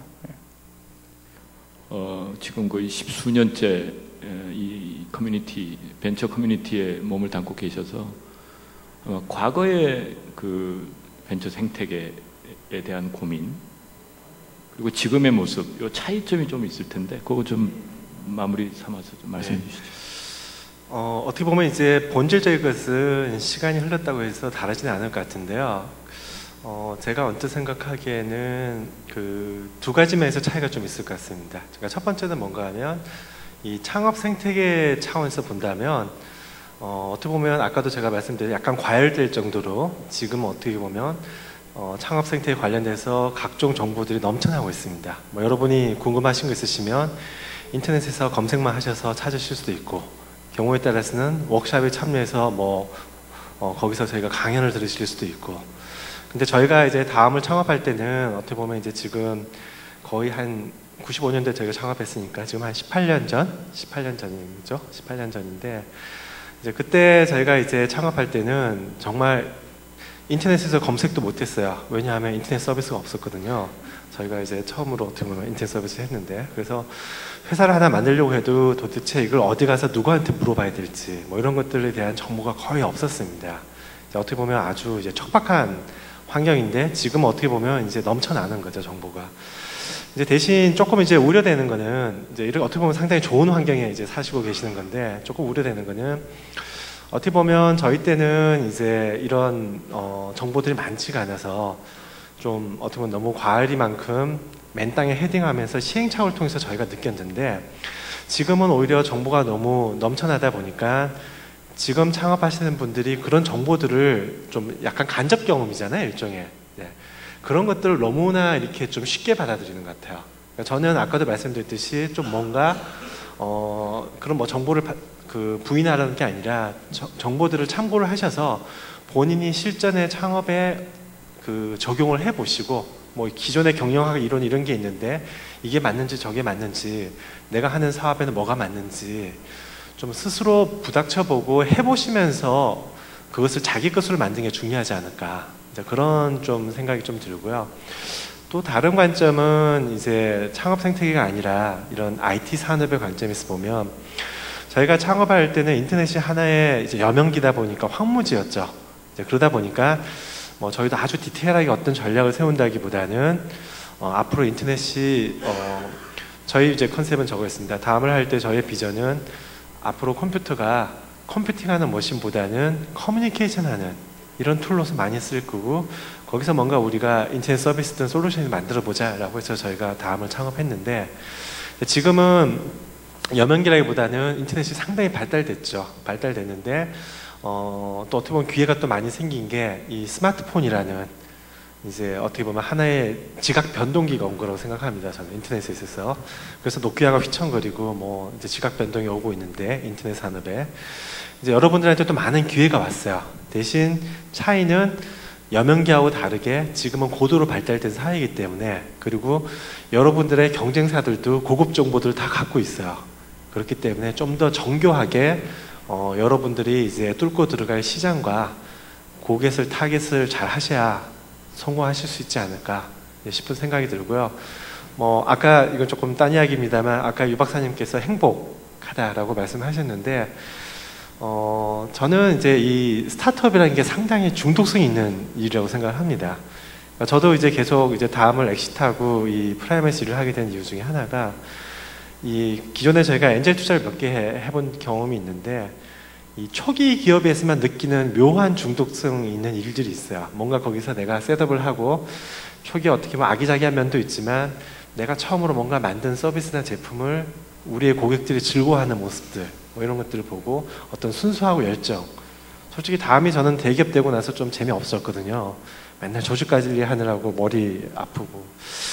그래서 뭐 아까는 제가 함부로 좀 창업하지 말라고 좀 싸한 이야기를 말씀드렸지만 또 어차피 꼭 하시겠다면 또 한번 부닥쳐 보셔야 됩니다. 그래서 하시고 싶으신 분들은 또 이런 또 유 박사님이 전하시는 행복 코드를 믿으시고 한번 또 도전해 보시는 것도 좋은 일이 아닐까 싶습니다. 네.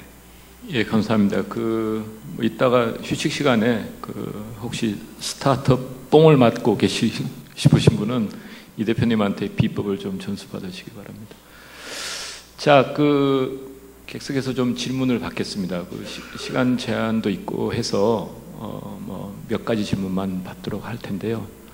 저한테 해주시면 제가 분배를 해드리겠습니다. 적절하게. 그래서 질문은 간단하게 좀 해주십시오. 혹시 질문 있으신 분? 네. 안녕하세요. 저 삼성 SDS의 조현우 수석이라고 합니다. 삼성전자는 아니고요. 일단 아시는 것처럼 지금 현재 대기업에서 진행 중인 스타트업 지원 프로그램들이 굉장히 많이 있습니다. 저희 삼성 SDS에서도 진행하는 스타트업 지원 프로그램들이 있는데요. 근데 이제 분명히 대기업 입장에서 바라보는 스타트업 지원 방안하고 스타트업 입장에서 바라보는 어떤 지원을 받을 것이냐 하는 그런 어떤 방안들, 생각들이 좀 다를 것 같습니다. 그래서 질문을 좀 드리면 첫 번째는 우선 혹시 대기업에서 과연 정말 스타트업을 지원하는 게 실제로 느끼시기에 필요한 것인가라는 질문 하나랑요. 만약에 진짜 필요하다면 과연 그러니까 스타트업을 운영하시는 입장에서 어떤 게 가장 좋다고 생각하시는 건지 그 두 가지 질문을 좀 드리고 싶습니다. 예, 이 답변은 이태경 대표님. 네, 어떻게 보면 제가 지금 뭐 스타트업을 직접 운영하는 건 아니지만 제가 이제 다음이라는 대기업에도 있어보고 이제 스타트업을 옆에서 보는 입장에서 좀 말씀드리자면 저는 개인적으로는 뭐 아까도 역할 분담 말씀드렸잖아요. 민간과 이제 관처럼 대기업과 그 다음에 또 이제 각종 이제 엔젤 투자나 엑셀레이트 재단들의 또 이제 역할이 다를 것 같은데 아까도 말씀 이미 기관들 넘쳐나고 있습니다. 똑같은 프로그램이 계속 카피 앤 페이스트 되고 있어요. 그래서 대기업이 굳이 그런 걸 해줄 필요가 있을까? 기존에도 많이 하고 있는데 저는 오히려 아까도 말씀드렸듯이 M&A를 해주는 거. 그러니까 물론 뭐 무작정 M&A를 하라고 말씀드리는 건 아니고 정말 돈이 있고 리소스가 남으시면 차라리 그거를 억지로 무슨 동정하듯이 사는 게 아니라 정말 괜찮은 스타트업이 있으면 대기업이 M&A를 해주는 게 생태계에 있어서 가장 큰 역할이 아닐까. 좀 더 해주시는 게. 그러니까 저는 아까 상생 이야기도 잠깐 나오고 했었지만 앞에 스타트업들이 저는 상생이라는 게 꼭 굳이 우리가 스타트업을 위해서 대기업은 강자고 이제 무슨 스타트업이 약자인데 강자가 약자를 도와준다 차원이 아닌 것 같아요. 저도 이제 지금도 다음 관계자들 만나면 계속 얘기하거든요. 니네 그거 다 만들어서 언제 이길래 구글하고도 싸워야 되고 페이스북도 싸워야 되는데 그러려면 니네가 잘할 수 있는 데 집중하고 어떤 니치한 그런 영역들은 차라리 스타트업을 M&A 하거나 제휴를 해서 같이 가라라고 이야기를 하는데 저는 대기업들이 선택과 집중을 하는 게 스타트업의 상권을 어떤 뺏는 그런 모랄적이거나 뭐 이런 걸 떠나서 대기업이 생존을 하기 위해서 글로벌 경쟁에서 스스로를 위해서라도 좀 필요하지 않을까 싶은 게 제 생각이고 혹시 또 두 분 입장에서는 또 좀 다르실 것 같은데 스타트업을 운영하는 입장에서의 대기업과의 지원과 관계에 대해서 좀 설명을 드리면요. 우선 스타트업 입장에서 대기업의 지원이 크게 실효성이 없다고 느끼는 이유는 사실 스타트업의 핵심인 빠른 실행력에서 대기업의 지원이 받쳐주지 못하고 있습니다. 예를 들어 대기업 행사에 참여하기 위해서는 몇 개월을 준비를 해야 되고 또 심사를 거쳐야 되고 사실 그런 것들이 이제 약간의 이런 인큐베이션 스페이스를 제공해 준다거나 이런 베네핏들에 비해서 스타트업들이 느끼기에는 잃는 부분이 더 큰 게 맞고요. 그리고 말씀하신 것처럼 이태경 대표님 말씀하신 것처럼 분명히 스타트업과 이 대기업은 가야 되는 길과 일하는 방법이 다르다고 봅니다. 그래서 스타트업은 어떻게 하더라도 대기업보다 10배는 빠르게 일을 합니다. 네, 그래서 이제 빠르게 이 서비스가 진화하고 이 변화가 일어나는 부분들은 스타트업들이 담당을 하는 게 맞고요. 그리고 그런 부분들이 어느 정도 규모가 커지고 시장이 더 성숙해지고 나면 더 큰 규모의 이런 대기업들의 영역으로 넘어갈 수 있다고. 네, 그리고 그 중간에 가교가 되는 것들이 M&A나 인수 또는 제휴라고 생각하고 있습니다. 혹시 김 대표? 네. 네, 그 앞에 두 대표님께서 부정적인 코멘트를 하셔가지고 저는 좀 긍정적인 코멘트를 하면요. 사실 제가 경험을 했던 건 아니지만 저는 어떻게 대기업에서 그 지원 프로그램에 KPI를 설정하냐의 차이인 것 같아요. 단순하게 우리가 30개 회사를 지원을 했다가 KPI가 되면 사실 그냥 거기서 끝나거든요. 근데 정말로 우리가 지원하는 스타트업들이 성공, 정량적으로 어떤 뭐 매출 기준이든 어떤 기준이든 간에 성과를 냈다, 그 다음에 매출을 올렸다 라는 그런 기준으로 KPI가 바뀌면 조금 더 좋겠다는 생각을 많이 하는데요.